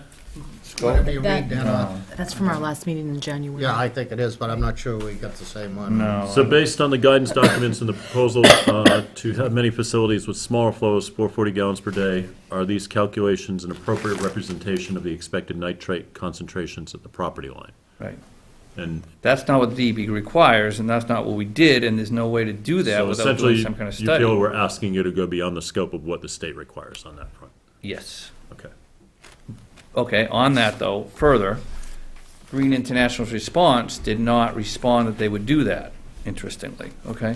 So the second one is, in 2 letters from the Water Department, there are suggestions that the existing level of nitrate in the Whitcomb well water will increase from around 1 part per million to around 10 part per million. The first comment on that is that's not what the Water Department said at all. All they said is if they just look at this mass balance, it gets to just under 10 parts per million Sure, we're looking at on the site itself. It doesn't say that it's going to go 10 parts per million at the well. So that's an The president's one part, yep. And then the bigger thing is, what is, and this is definitely not in anything we discussed, what is the likelihood that this subdivision will cause the nitrates in the Whitcomb well water to increase to that level? There's no data to answer that question. By us or by GEI, we haven't developed any data for that. That's way beyond the scope. So it seems like we have 3 sets. We've got the DEP requirements, which you feel you've met. Right. We've got the water department's requirements, which I quite honestly, I'm not quite sure I understand. And we've got Jim's suggestion, which you think go beyond the scope of what's necessary. Correct. And then we have Green's report, or Green's proposal, which doesn't follow Any of Jim's. It seems more to follow what we're all talking about. And if that's the case, great, but why is it $6,000 to check the math and the maps and the plan? It shouldn't, if Green is gonna do what we all wanted, it shouldn't be anywhere near 6,000. If Green is gonna do more what Jim wanted, I could see it being more money, but they can't do it without data. And somebody's gonna provide the data, and we've never provided it, nor do we need to. It's an equivalent, all we need to do, as Paul said, is an equivalency calculation. It's actually simple arithmetic, and that's what we have to do. And that's, if the state were to do this 2 years ago, we would provide this document to the state and we'd get a permit and be no problem at all. Because of the, I don't have to relay the whole history. Where we are now, I think Ann has a question at this go point. ahead, Ann. Well, actually, I have a comment. The whole purpose and the whole reason why this even came up is because you all put in your proposal that you were going to put in monitoring wells because the water department wanted. So this is the whole source of it. Understood. And you all are going, you all want to put the monitoring wells in, or you feel like you're in agreement with the water department and want to do so. So therefore, we need to respond because nitrogen aggregation is under the Board of Health jurisdiction. So that's the crux that we're in. So we Yeah, took but the, I think the nitrogen aggregation is separate from the monitoring wells. My concern is, I don't think the monitoring wells are a good idea under the circumstance. I Well, they agree, can't hurt. yeah, we Jim agree. seems to, well, they can hurt when we come back and, we really need a couple of years of baseline to make them worth anything. I don't think you guys really want to hold up construction that long. No. Okay, so they actually can back to bite us in the butt. Right. is my concern with Yes. the night, with the monitoring wells. Yes. And the only Yes. reason the monitoring right. wells ended up in the document is because when I prepared the document, I circulated it to everybody, including town council, so that everybody could see the document. And I got a comment back from the water department. They said, can you put in some monitoring wells? And unfortunately, throughout this whole project, somebody asked for something, we say sure. And perhaps I shouldn't have said sure. Perhaps I should have said no. But instead, I put in the document, yes, we'll put the monitoring wells in. So yes, it's our fault that we ended up in this situation. I'm not trying to show blame. I'm just saying, It's any one person's there's fault. no blame here. It's just a matter of procedure And I think and what we need to do. if you look at it from the water department's point of view, if they've got 200 wells all throughout town, and they have an ability to put a few more in for free, why wouldn't they do it? So you can understand from their point of view where it would be advantageous. So that's, On the wells, it may be as simple as a statement from us saying what we can and can't do with this in the future, and we've got that on record. We still have to address Jim's concerns of whether we think they're valid in the way he's proposed to address them, whether they're necessary by either our or DEP regulations. Right, What, and the you wells? weren't at the meeting I where he know. was, and that's Yeah. part of the. The things with the wells, Brad, I forget whether you were here or not, we dropped them right out of our Yeah, thing. And they They're said, gone. they wanted to do it with the water department, that was fine. As far as the Board of Health's major crux was the cluster of housing had met all of Title V. Now, the one issue was the nitrogen, and that's the one that's kind of driving this thing now. So I'm kind of interested at this point. We know what's happened. What are you folks suggesting? What have you, because again, the reason that we did this, I think you know the reason why we did it, and what we were looking at, it's just, to me, if the thing had been a reasonable price, there wouldn't have been a problem. Well, except for one thing, is because the scope of their proposal is different from Mr. Gariffi's scope, we're also concerned that if that went forward with that proposal, that somewhere down the road, someone will say, well, that review was insufficient because it didn't meet all of Mr. Gariffi's concerns. So we're trying to establish whether that's, the scope, as written here, is concise and complete. the scope of greens is fine, it's just, now you're gonna get a report that Jim's gonna say it didn't answer my questions. And now what do? We spent $6,000, we got 5 pages of verbiage that basically says the plan's okay. can we bring Jim's questions back to them and say, can you answer these? Well, first of all, the last question I can answer, the answer is going to be yes. I'll just tell you that right now. What is the likelihood that the levels of nitrate are increased? We can measure to tiny parts per million here. We're putting more septic systems in its drainage area. It's going to affect it. That's life. It's a dilution and dispersion issue, so it's going to affect it to a point where it doesn't account, but it's still going to. The answer wasn't. It says, what is the likelihood that this subdivision will cause the nitrates to increase? So it'll increase, but it won't hit violative It levels. won't be of any significance, but it's The certainly other going to thing is, increase. you've got an agricultural entity in the mix up there, too. We've agreed to do organic nitrogen as they requested. No, not yours.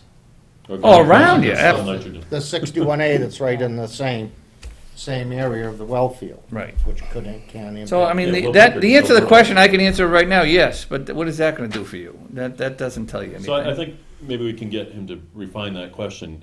Will it cause the nitrates in the Wickham well What's to Jim increase saying on the problematic levels or the relevant last bit levels? here? Let me just read over Mr. it. Chairman, Yes, can I Yeah, go ask ahead, a Bill. question here? I don't mean to leave you out. Anytime There's- I'm leaving you there's- out, just, There's another option here that Jim brought up, and I know it was mentioned, and that was the technology of nitrate loading as it deals with septic systems at the septic system. An additional, We are not tank can be proposing, put in? well, they're expensive. They're about $6,000 to $8,000, and they're add-ons to the septic system. okay, the cost aside, the thing that bothers me about the observation wells is that if in fact, and I agree with you, I don't think there's going to be enough impact to cause any problem. But if in fact there was an increase in nitrate loading observed, by the time it gets to those wells, it's gonna come back to the Board of Health as to how to solve the problem. By the wells, If you this- mean the observation wells? The observation wells. Okay.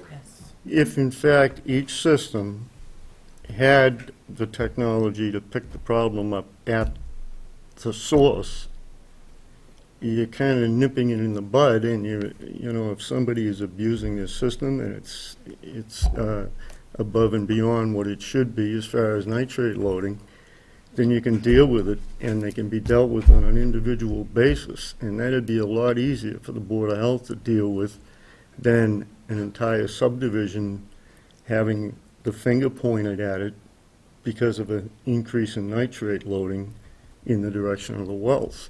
And I realize the cost is there, but if it's done, and would it only be done on the houses that have less than an acre? Or would it Well, be required on, because some of the houses are on an acre, correct? So it's the not an acre- issue? the ac- Further away. I'll give you some background on the acre equivalency. Where the state comes from on this 440 Right. gallons per day is basically they're saying that what I said earlier, the dispersion and the dilution is huge.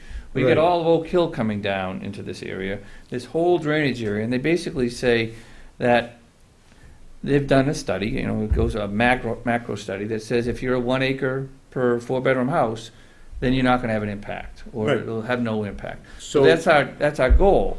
So if you're going to do cluster, as long as you have an acre on the whole property per house, you're good. And that's all this calculation says. And that's all the state requires. They don't require you to do monitoring, testing, changing the outflow. They don't require any special treatment. You just need to do an acre. That's all you have to do. Well, And that's- the downside to that is that the entire parcel is up gradient from the well, correct? Everything, So, that's right. right, so I mean, that's the downside to that whole thing. Yeah, you won't know which property is causing the problem, if in fact it is even from the development, because you've You got wouldn't know. other Could come down the brook. you have other There's a lot residential of nitrogen properties. sources. You got animals, you got, you know, horses, horse farmers in the area that somebody around the corner can put a horse farm in there. That could be the cause. It Well, could you have flow already from- developed homes that are already there, so Four it could homes- be from. 6 homes already you from don't this know. As far as the property. monitoring wells, have we already decided from the Board of Health that we want really nothing to do with that, and haven't we made Right. that clear? So I'm That's- not sure we need to discuss that anymore. I think what we need to do is find a solution, and whether, one, we agree with Jim's concerns, and if we do, can we clarify and answer some of his questions? Now, on question number 3, where he talks about, well, what is the likelihood that subdivision will cause the nitrates and well water to increase to that level? I assume he means a problematic or violative level of some sort. We know it'll increase it somewhat. Right. You dump more nitrogen in that, we Well, can they're- measure it, They were estimating like Limit of 9, detection I is think so it's 9 high. parts per million. We, And Corey did an analysis, the same analysis, mass balance analysis, looking at the whole. And he assumed a bunch of things, a certain amount of lawn, we gave him the numbers for the impervious area, the natural area, and he comes out that the whole, with all the acres, is 9.5 milligrams per liter, which is 10 milligrams per liter. And if you were doing a treatment plan, you would have to have no more than 10 milligrams per liter. This is not a treatment plan, but if you were doing a treatment plan, you'd have to show that. So Corey said, this is fine, as long as you're under 10, which is treatment plan standards, way higher than this, then I'm fine with this, and because of this number, he says we'd like to limit all the bedrooms to 4 bedrooms. Because it's a design calculation, 440 gallons per day is 4 bedrooms. Even though we could actually put 5 bedrooms on each of these houses by the calculation. Okay. And we've agreed to that, and that's got nothing to do with you either. So So, you feel that section of Jim's has been, basically, Jim wants to know, what is the likelihood that the subdivision will cause the nitrates in the Whitcomb well water to increase to that level, the 10? it's already And that seems presented. like an outside estimate. Yep. Right, okay. And Corey's already looked at that. And So Corey's you already- guys in the water department seem to be in agreement on that one. We need to be under 10, we're under 10, that's Okay, it. so the water department's cool with it, you're cool with it. I'm not sure why Jim isn't, if both of them, if they're in agreement. I think it's just the Well- language of So, the letters. The that other one came is back and section, forth. number 2. Section G of the plan provides calculations with Littleton Water Department regarding nitrogen concentrations. This is probably related. Calculations are based on number 7 of the guidance document noted above. The calculations are required for large flows from a facility and in conjunction with the steps listed I can read through this or show it to you. It's probably easy to show it to you. No, I'm reading it right now. Okay. And it's basically this is the calculation, this is the calculation that he's talking about right here. Based on the guidance document, the proposal to have many facilities with smaller flows, are these calculations an appropriate representation of the expected nitrate concentrations on the property line? It seems like Jim wants a It's the word third. property line that throws us off. Because it's a mass balance, it's looking at the whole, it's not Okay. looking at any one spot. And it may be the property line, I'm assuming he means at the edge of the well field. No, No. no, it should development say site. the project in total, not at the property line, right? It's a mass balance, it's not looking at any Okay, one spot. so look at this being the property line with the, oh no, it's this way, right? Let's say this, yeah. So it's along here. Right. I mean, so it, and I don't know if you can answer this, but based on the guidance document, the proposal to have many facilities that, with smaller flows versus that one large flow, are these calculations appropriate representation of the expected nitrate concentrations? And I assume the property line means this line here down at the downhill end of the So development. it's going that way. Right. Where was the location of the well? Over there? Okay. Yeah, right, we're In re- pretty close yeah. to where the water, All right. Peter's water is. And the observation wells are along Would be that, 1, 2. right. It's not that far, actually. Basically in the open space, 'cause I think what Jim's concern is, and I think the same as us, we're saying, probably nothing will ever happen, but if it does, it's gonna be a big one. You know, for some reason, if the nitrogen level got so high in well, Okay, no matter where it came from. Let's look at the worst case scenario. Let's say 10 years from now, there's a nitrate level, and Corey comes to the board or whoever and says, we got an issue with this Bennett's Orchard. There seems to be something going on there that's causing excess nitrate. There are remedies, and the remedies in 10 years are different 10 years ago. I mean, just look at all those treatment systems I talked about. 10 years ago, they were talked about, they were being developed, but they weren't even allowed in the state 11 years ago. So in 10 years from now, when it actually comes about, there'll be all kinds of mechanisms to deal with it as they are now. One of the key ones is fertilizer. Fertilizer accounts for a large portion of I this. think we want to prevent it, though, and not count on what might be available 10 years from now. And I in understand. regards to the observation wells, how often are they gonna be tested by the water department? Does anybody know? They, with all the wells they had in Littleton for various reasons, we had wells up on, where the dump is and all over the place. They had stopped testing, I guess, for like 6 years. These probably aren't the actual figures, but I know they had stopped testing. And now they're starting up testing again. I don't know what's triggering them to start testing, whether they're, trying to be proactive or they spotted something or whatever, I don't know. Because all I'm getting at is, this isn't something that's gonna happen overnight. If the No, wells, it if the might be wells are 20 years. tested, well, no, but what I'm talking about an increase in the nitrate load. That's what I'm talking about. If it happens, it's gonna happen in very, very small increments. So if something has to be done to correct it, it's not like it's an emergency situation. That's all I'm getting at. So, based on that, Peter, you asked what we wanted to do, or basically, I guess we're saying we don't want to do any study. That's the bottom line. Because as we were worried about last time, since there are no rules, there's no parameters, and your rules is simply to follow the state guidelines, which we've done, we're worried that a hydrogeologist is going to make a mountain out of a molehill. And I agree with you. I think the whole thing was just to see if, again, was to review what we had talked about and some of the things we were concerned about, not rewriting the whole 10 Commandments again. Right. And I think once it got out to the engineering firms, they said, well, we need to do this, and you got a very good point that could be an endless street. Just, well, you needed to do this. In order to answer this question, we need more Yeah. information. So I don't know what to tell you. You want Jim's scope? Let's go back to what you're supposed to do, okay? Because the DEP, when they did it, they had their guidelines, their rule book, their forms, their instructions, which this meets. I don't think anybody doubts that this meets the state requirement. And any motion that you make, if you were to say that we're only saying that the nitrogen aggregation plan conforms to the state guidelines, that's it. Nothing about wells or monitoring or anything. That you would just, that's what the Board of Health is supposed to do, and that's all you do. Peter, the ability for us to require a third-party engineering firm, is that in the DEP regs, or is that It's our general? local. It's our local? Yeah. Okay. But the reason we did this is because technically, and Shelley will tell me if I'm wrong, that you generally have to put something out to bid.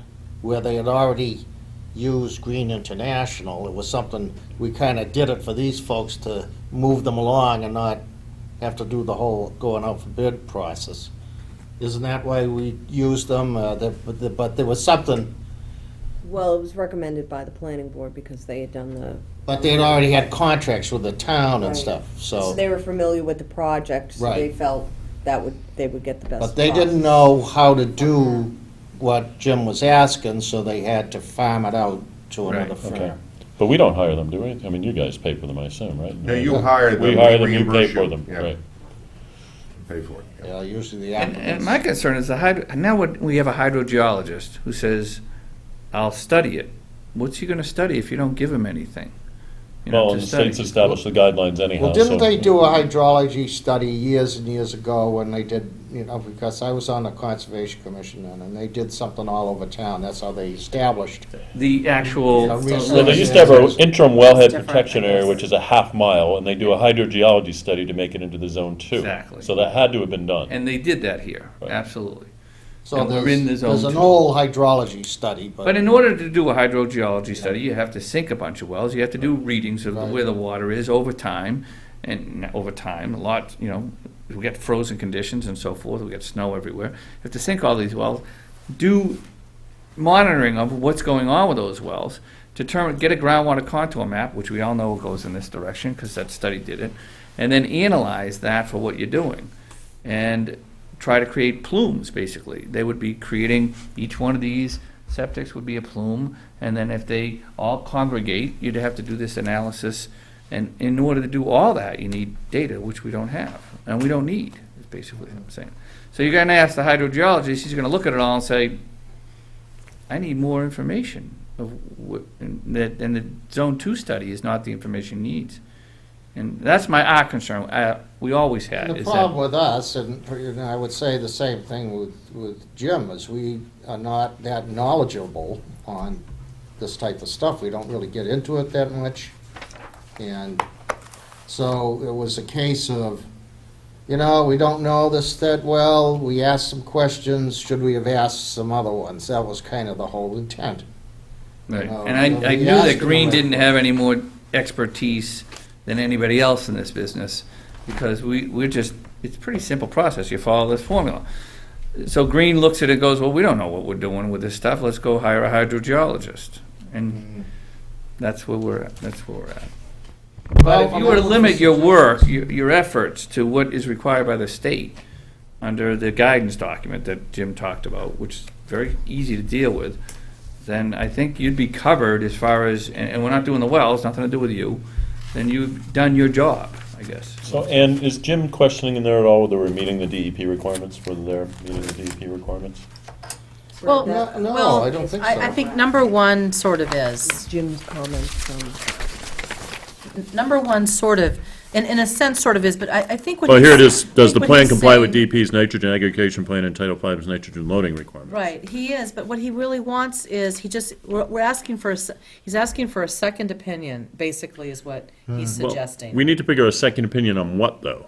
On Well- what the nitrogen well- loading plan is already supposed to do under DEP rules, and go beyond that? I think he's doing that, plus asking these extra questions. Well, I'm not sure do we have the authority to go beyond that? I mean, I think it's a valid question, because we don't have the experience to see whether we meet the DEP requirement. That's why we would get a second opinion. Well, And- that's, and a we second certainly opinion can as do to whether that. we meet the DEP requirements doesn't require a hydrogeologist that knows somebody who knows the DEP rules. No, but we can request extra studies if we believe it's in our interest or. But I'm not sure to we've do gotten so. to that point yet.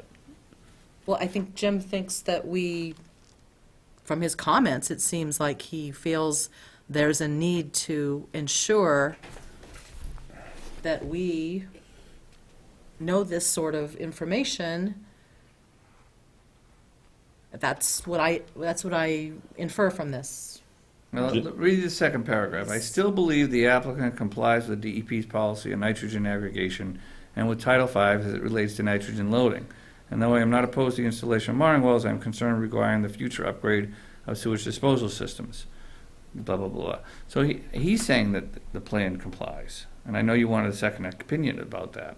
Well, I mean, we might not need the second opinion on that part. need that part. I think it's more, The question is, do we want to go beyond what the state does? right, right. Do we want to? Do we feel it's important? And- Or can we just create a document Well, that would just say, So here's the concern. doesn't matter what comes out of the well data for the water department, that's their issue. when Jim and I don't know. Jim and I had talked about this. He initially was thinking maybe he could cut back on the scope and only do question one, whatever question was one at this point. Question one is just reviewing the nitrogen aggregation, Title V, just getting a second opinion on those, and that would cover us But in then terms I of think future. he was concerned, like, well, and not knowing. I don't think Jim is an expert either. Yeah, neither are we.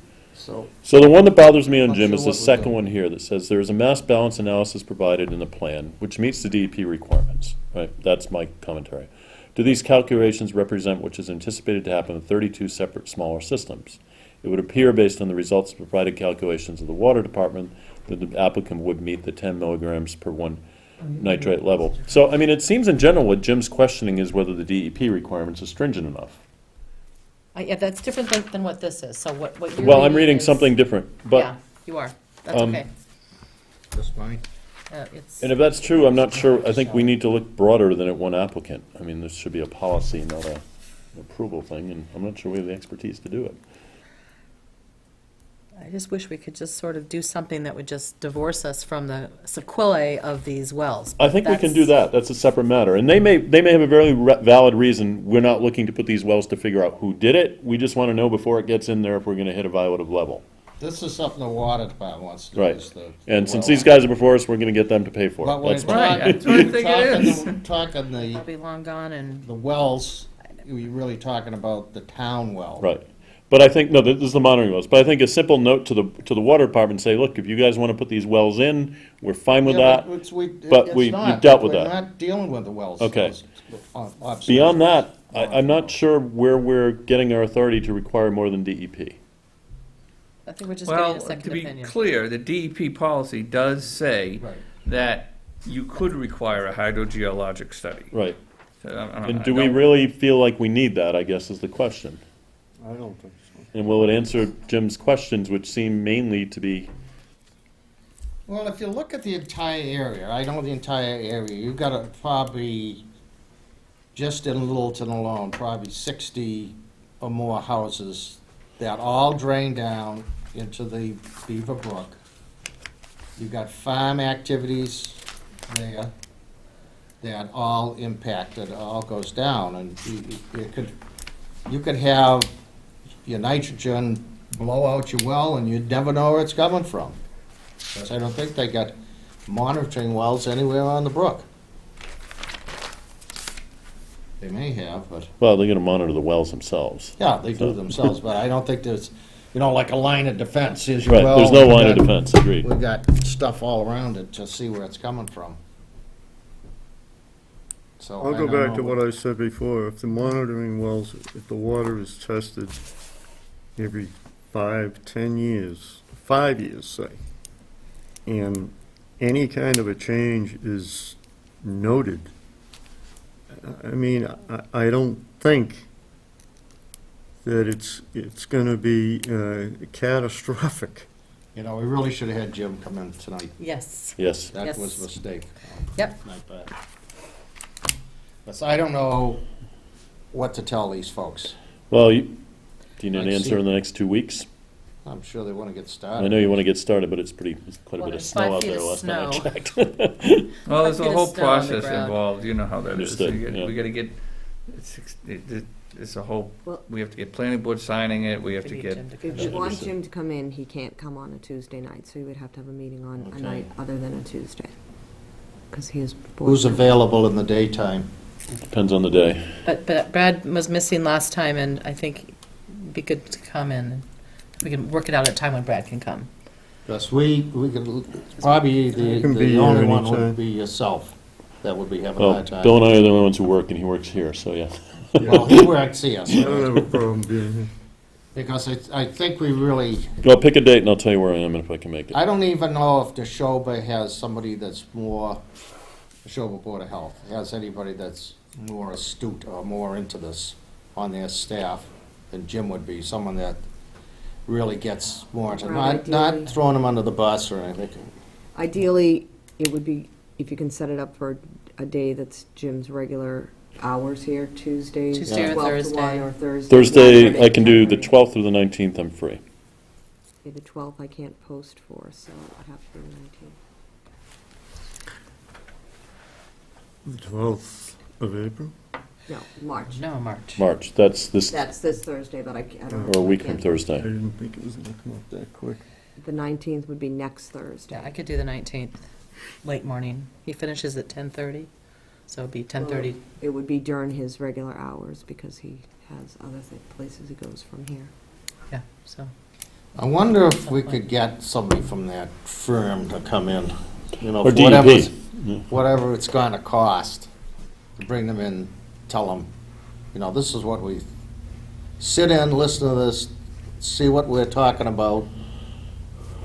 I don't know how much would an engineer charge for a couple $1,000s for 2 We did that with the drainage, we did that, and he paid, billed by the hours, a few $100. We had a drainage question early on, and I talked to Maren, and she says, we're gonna use green.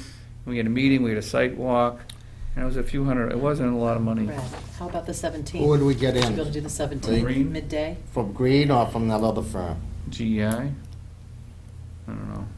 I think, They'll leave it up to Yeah, them. I can do the I mean, 17th. we pay for that. I mean, we're not trying to be I know. cheap, we're No. just trying to be reasonable. So, yeah, we pay for that. How about the 17th? It's okay with me, as long as it's not in. What do you May. need, 48 hours? Yeah, how about the 17th? I would, I know Jim's busy. Tuesday. Right after the Week from today. 19th. St. Patrick's Day. Good, we'll start early. what, Are you getting tired? right after the meeting? What time would that be? 12 o'clock. On the 17th? I'm gonna talk to Jim Good. and see if we could get one of those guys, experts in, and have them listen to us and see what we're looking for, and trying to, you know, resolve it, come out with, not a whole new plan or anything, but, you know, just to look over what we got, and go from there. I don't know what, we need somebody with a lot more expertise than we have. Can we ask Jim to see if there's anybody from DEP who might join us? That's probably not gonna happen. Maybe by phone. Even by phone. Maybe by Dave phone. Boy, I mean, but Dave doesn't get into the, Oh, yeah, he does. does he get into this? does. He's the one. Yeah, we would, All right, maybe But he he's not gonna would. come to, I mean, I don't know, but I doubt it. well, he he's came gonna- to do the startup for 15 Great Road. The startup, yeah. Yeah, of He the- has to come for that. I know, but maybe, you never know. Maybe he'll Maybe come you'd out. be good, I know Dave, I could talk to him, tell him what the, kind of the dilemma we have, maybe. If you know Dave, I mean, he's the one that used to approve these things, Yeah. so he may be And that's an my point. offline That's why. Yeah, conversation with him over the phone may be all you need to do. Yeah. And if He you may want, I also could be able to I could refer send this to someone him that so he could knows just what it looks like. review just the plan. Sure, sure, there might be someone at For I mean, DEP. if the Compliance. DP guy reviewed it and said, this is what we've consistently approved for the last 15 years, I'd feel a Exactly. lot more comfortable. Exactly. I think thought that that, was that may already- be the best route. No, And I it's could, not I anymore. just did a That's already PDF known. form, I think, anyway. I could Not just. anymore. well, I know that in the past, I've gone up, Locals review, met with him 3 nitrogen times aggregation, on tight tanks, shared issues, systems. he's always And been everything that they- pro-business, if you will. He's not the kind of guy that's, Where is he, at the Northeast region? No, Yeah, so, Worcester. in central Worcester.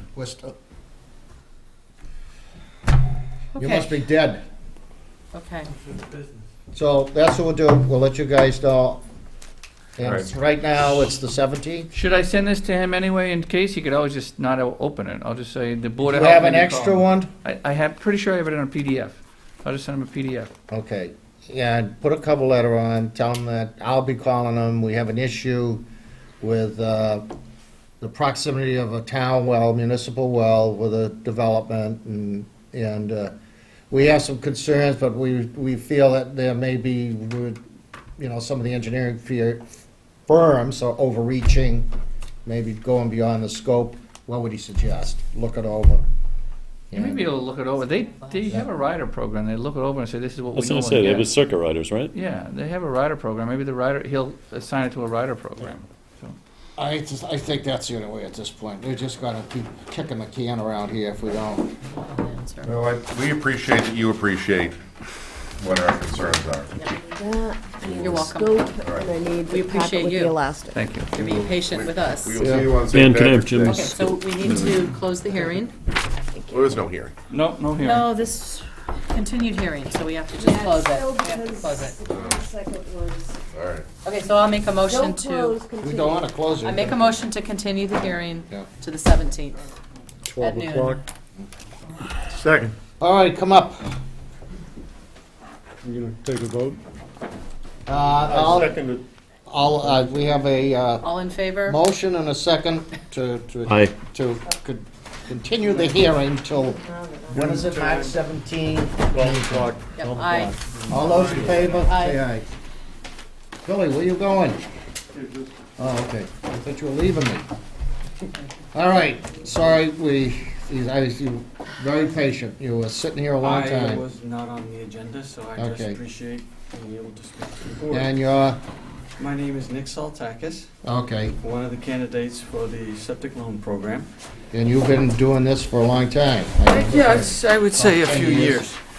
But what Good I'm night. having difficulty with is getting hold of RCAP, the people who are administering the program. Right, for us. Because I've got questions, one having to do with the costs that I have to go through now to redo the plan, as we had talked about in previous meetings, to get it up to date, even though I submitted everything to get into the program.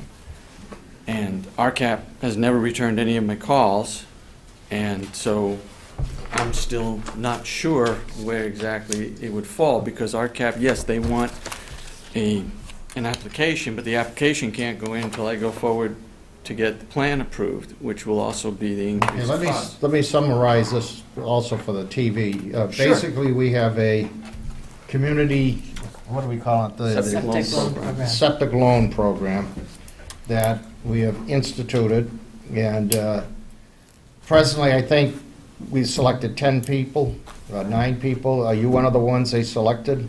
Yes, we narrowed it Or down. 5 already. I We thought narrowed you it down to 5. Oh, okay. Yes. And you're one of the 5? Yes, sir. Okay.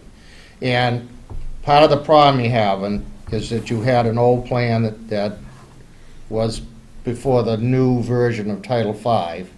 Yes. And what you wanted to do was use the old plan with modifications? Is that what the problem is, that what you're having? Right. Okay. And I submitted it the way it was originally designed in 2006, with the understanding that, we're going to make those changes. Yeah, because part of the problem that's not a problem, part of the requirements, I should say, for this particular program is you have to have a current Title V plan so that they know, what your costs are going to be and stuff, so they can Right. determine that. And that was one of the factors in the assessment, was that my costs turned out to be a little bit higher than the average But person. that's your area, too. But my area. But we also knew that there were a possibility of changes based on what you just said, that the regs Would change. would alter. Yeah. So as you proceeded, I proceeded with asking the engineers to go forward and coming up with a new plan. You had Civil Solutions, too. I Right, believe. which Okay. they did so. And so there's that cost there that I need to make sure I'm going to cover. I wasn't sure how it fell with the administration of the loan program. But as I said, I can't go through the loan program till I get approved. But the loan program also, if I may say, has things in it that's a little bit disconcerting. First of all, I have proven my hardship, and I can continue to show the hardship. But they want to run a credit check, first of all, and they also ask if I've been bankrupt. And yes, I have been. That's part of my hardship. So I'm really going to a lender outside of the town, which is a little bit different than I had first expected when I saw or heard of the program 2 years ago as it was discussed on community TV. Yeah. So my concern now is I'm going to have a lender who's going to chase after me rather than perhaps the town being second in line as other programs have it, so that, I pay through my property taxes. Yeah, that's the way it's supposed to be. But Hang on one I second. can't talk to them. Just hold it. Shelley, have you been getting any feedback on anybody having problems with that? I Company did under this get a gentleman? call from another one of the applicants that said he was having a hard time reaching Renee, who's the RCAP representative. I emailed her Friday, said, asked what the status of was that, and she said, oh, he needs a couple more documents. I'll get in touch with him today. So I replied back to him and said, keep me in the loop and copy me on all documentation so Yes, I thank can see you. if there's That's gaps. good, yeah. And so this is not the first person that said seems to be some problem with the communication. So I talked to Bonnie about that today, and she said, let's send out an email, because there's one that's just about ready to get paid out, and so we're in the final steps of making sure all the signatures are required on that betterment agreement. And from my understanding with Jim is that once that betterment agreement is signed, then it gets recorded, and then they can release the money. But when I talked to Renee in January, the only people she said she had heard from were Hartwell Ave and Fletcher Lane. She didn't say she had heard anything from I them. had 2 conversations with her, and she was going to get back to me regarding the monies associated with having the plan done. And then I've had 4 phone calls after that in which she did not. And yes, it did come up, and I had spoken with you, and you had told me how everything was transferred over. And so I went back and tried to reach her again. So I haven't been. And I understand that some of my project, so to speak, is a little bit different as we'd gone through, because Well, I'd done some pre-work. The thing that concerns me, you brought a new element into this, was the fact that you had bankruptcy. And I think the whole point of this was to have people that had problems. Correct. And I didn't see anywhere in the proposal that bankruptcy would eliminate a person. It doesn't say to And I don't eliminate. think it does. I think under just guidelines of what the contract that is with this company is, they probably have certain regulations that they have to follow in running a credit check and proving he's the owner of the property. Yeah, well, that's certain things. understandable. But the loan is a betterment assessment on his taxes. It's not a separate loan, it's not a separate entity that's handling it. It's, once that betterment agreement is signed and it's recorded, then it becomes billable on his taxes. There's no, it's not a separate loan, so. What I would suggest is put these questions that you have to her in an email and copy the Board of Health on it, and then I'll reply to her and just say. Her can we being get the woman at, Renee not Bonnie. And say, can we get an Yeah. update on this? Per the car. I'm not sure, because you haven't submitted your loan application, that's really her job, is processing the loan application, and you haven't submitted it yet. So I think But the I questions you're asked asking aren't to be asked to her, they should be being asked to us. I was. Well, I think his dilemma Well, is now, he now I'm can't coming do- back here, and I am going to start losing my patience, because I thought I was following everything I was asked to do. And I did specifically tell her that this is what I was doing.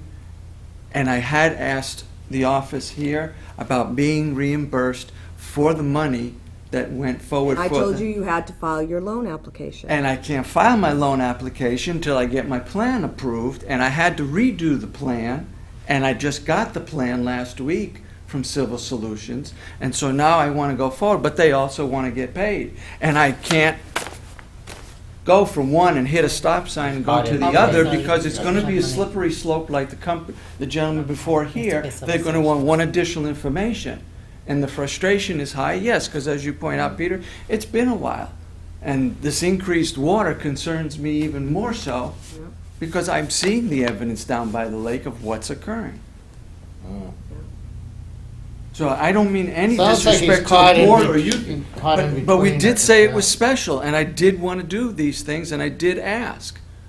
So, you know, last year I thought it would be in by August. This year I don't know if I want to keep August as an ideal time. And believe me, was a long process for us too. I mean, we got it bounced around, we were trying to figure out this, that, the other thing, and, you know, I don't blame somebody like yourself, because I know you were looking to do this long before we even got the new program rolling. And then, of course, you have to talk to the contractors to make sure that they will agree to the program, especially if you're under hardship, because you won't be able to come up with the third that most contractors want. Yeah, I did talk with some contractors, though, about that. I don't know who you've gone to, and some of them have, you know, offered to do it as long as they cover their equipment and the material.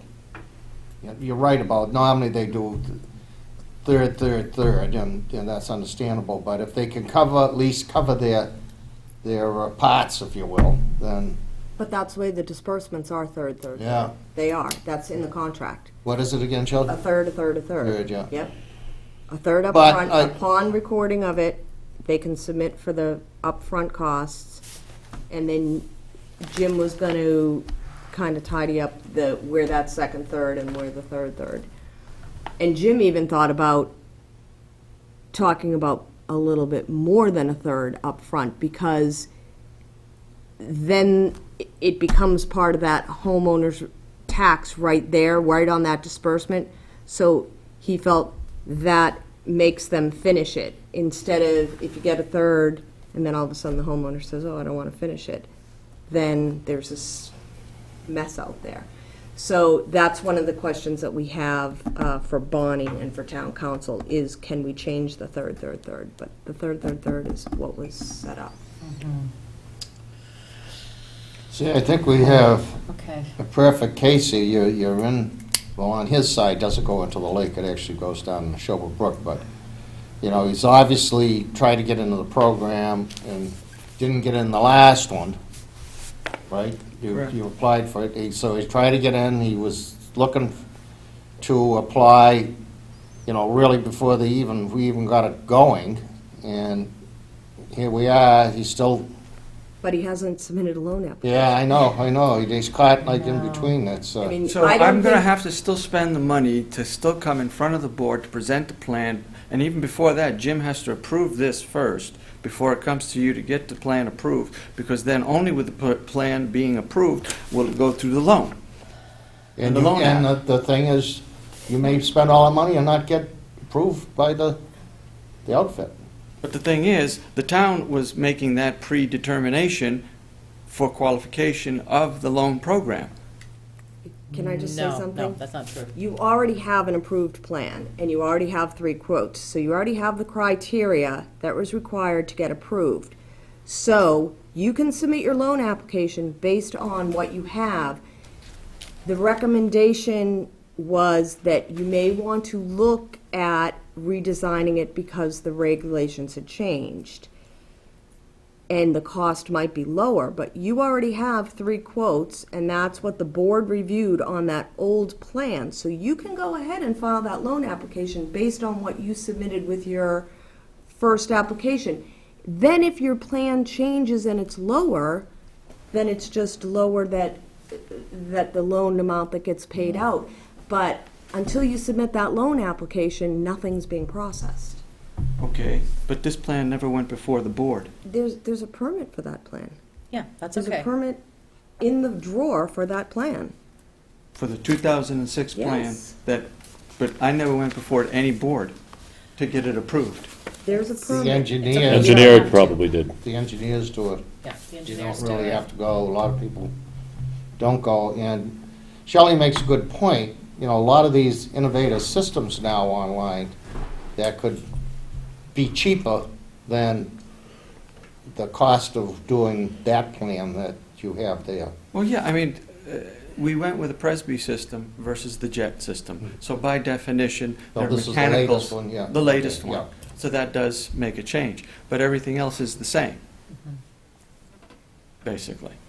So, But I still have to go before them to pay for this, then go see what Jim says, then come to you guys, because it's still... Now, it sounds like you can submit your loan application based on that plan. You have everything you Okay, need so to the loan submit it. application, then, my complaints about the loan application, you're gonna find out more about a bankruptcy that I already have. You're gonna do a credit check on me that you don't need to do, because I've been upfront with all my financials with it.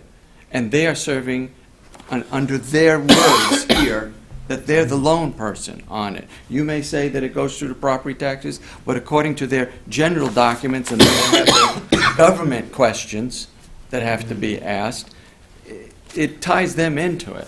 Okay, so you're concerned with the credit check piece. Yeah. You're uncomfortable with it? I'm You comfortable with the feel credit like check they because I've won't- found what has happened with credit checks. All credit checks do is lower your credit score.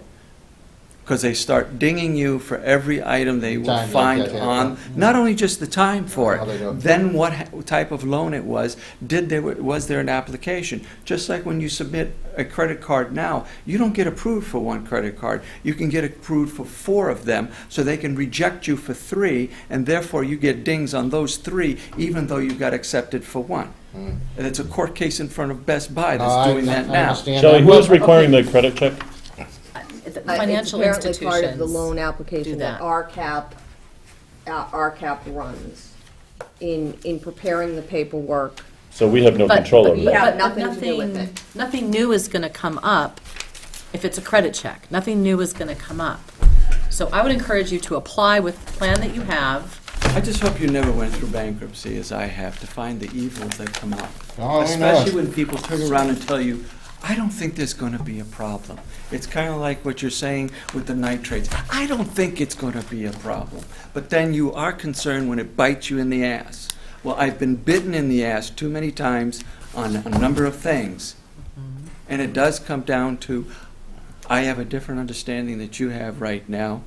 It was what I saw on TV, what I brought up, and things are evolutionarily changing Well, let in me this ask, program that I am not satisfied with. let me ask you a question. How are you on your taxes? You've been paying your real estate taxes? First of all, it's No, the personal, reason no, I'm I would say asking is this because too, you're because dealing with personal the town. bankruptcy This is does supposed to- not involve real estate. I It know never that. has, it I never know that. will. All I'm saying And is. all of that has Hang been on one paid second. for. Hang on. If you're doing your real estate, and this is gonna be part of your real estate tax, you know, that's the primary thing, is the town's looking at him, he's been paying his taxes, and he's gonna continue paying with the betterment tax. I paid them for 27 Yeah. years plus that I've lived here. Again, What I one of the understand from the requirements. program is that the background is not part of the equation. That's But- what I thought too. But being a financial institution, they always do that. That's what I understand it to be. Well, we'll find out. So, Unfortunately, You whatever know? the case may be, we don't have any control over that. right. Well, we So- certainly can look into it and find out what's going on. I'll have to come in and I'll talk with them. RCAP is basically working for the town. I know that, that's what I'm Right, saying. right. So, I mean. They're just taking if there's the been a- work that we should be doing off our shoulders and doing it for us. And But they if they're not probably want it returning by only the contract. calls, they're not doing their job that they're supposed to be doing for you that now is March. And again, only because I got the new drawing just last week did I come in today. And as far as I knew, the loan application could not go in until the plan was approved. Can you kind of short line, you know, all these different things, you know, just a little sentence and kind of a timeline, if you will? So I can talk with these people that you've called, you got your plan in, but you haven't put your loan, there's concern about the loan. Yes. Yeah, concerned about putting out money. Yeah. And I asked specifically to That's the Renee only thing I because can that's do what is Renee I'll- was supposed to do, and she never did, and that was back Yep. right after, what was it, the first of the year, or in the Christmas time frame? I forget when that letter went out, when RCAP was chosen. It was one of the first calls I made when we received that, and she says, I am familiar, I will get back to you. Okay, and she didn't. Well, first and foremost, I think what Shelley said is what you should do. Make sure all your communications with Renee at RCAP is by email. And Carvin Shelley on it, because telephone conversations, you have no record of. Email is the only way to Right. go. Well, my And then carrier Shelley's in the says loop it as does. well. And we do have, because we do have a Right. contract with them, and if they're not providing the services that we've Right. contracted, then Right. Chances We are, need we're to not know the that, only and we town need it's to- happening. And we need to chances document are it. we need to too, let you're probably not the only whoever- person that's gone through bankruptcy that will be applying. So this is a good point for us to take note Yeah. and for us to Adds a find out dimension to it. what the deal is. And I understand your privacy concerns, but the fact that they asked for bankruptcy and credit check doesn't mean that's going to preclude you from it. Right, Not to minimize your concerns with them doing a credit check and right. asking that. but- Respectfully, I Right. need a lawyer to tell me whether it is or isn't anymore, because it just, it never comes to fruition the way it is said. Well, what I can tell you is the one that is just about approved, the only thing that comes back to us is the betterment agreement that gets signed by the Board of Health, Town Council, the Treasurer's Office, and the homeowner.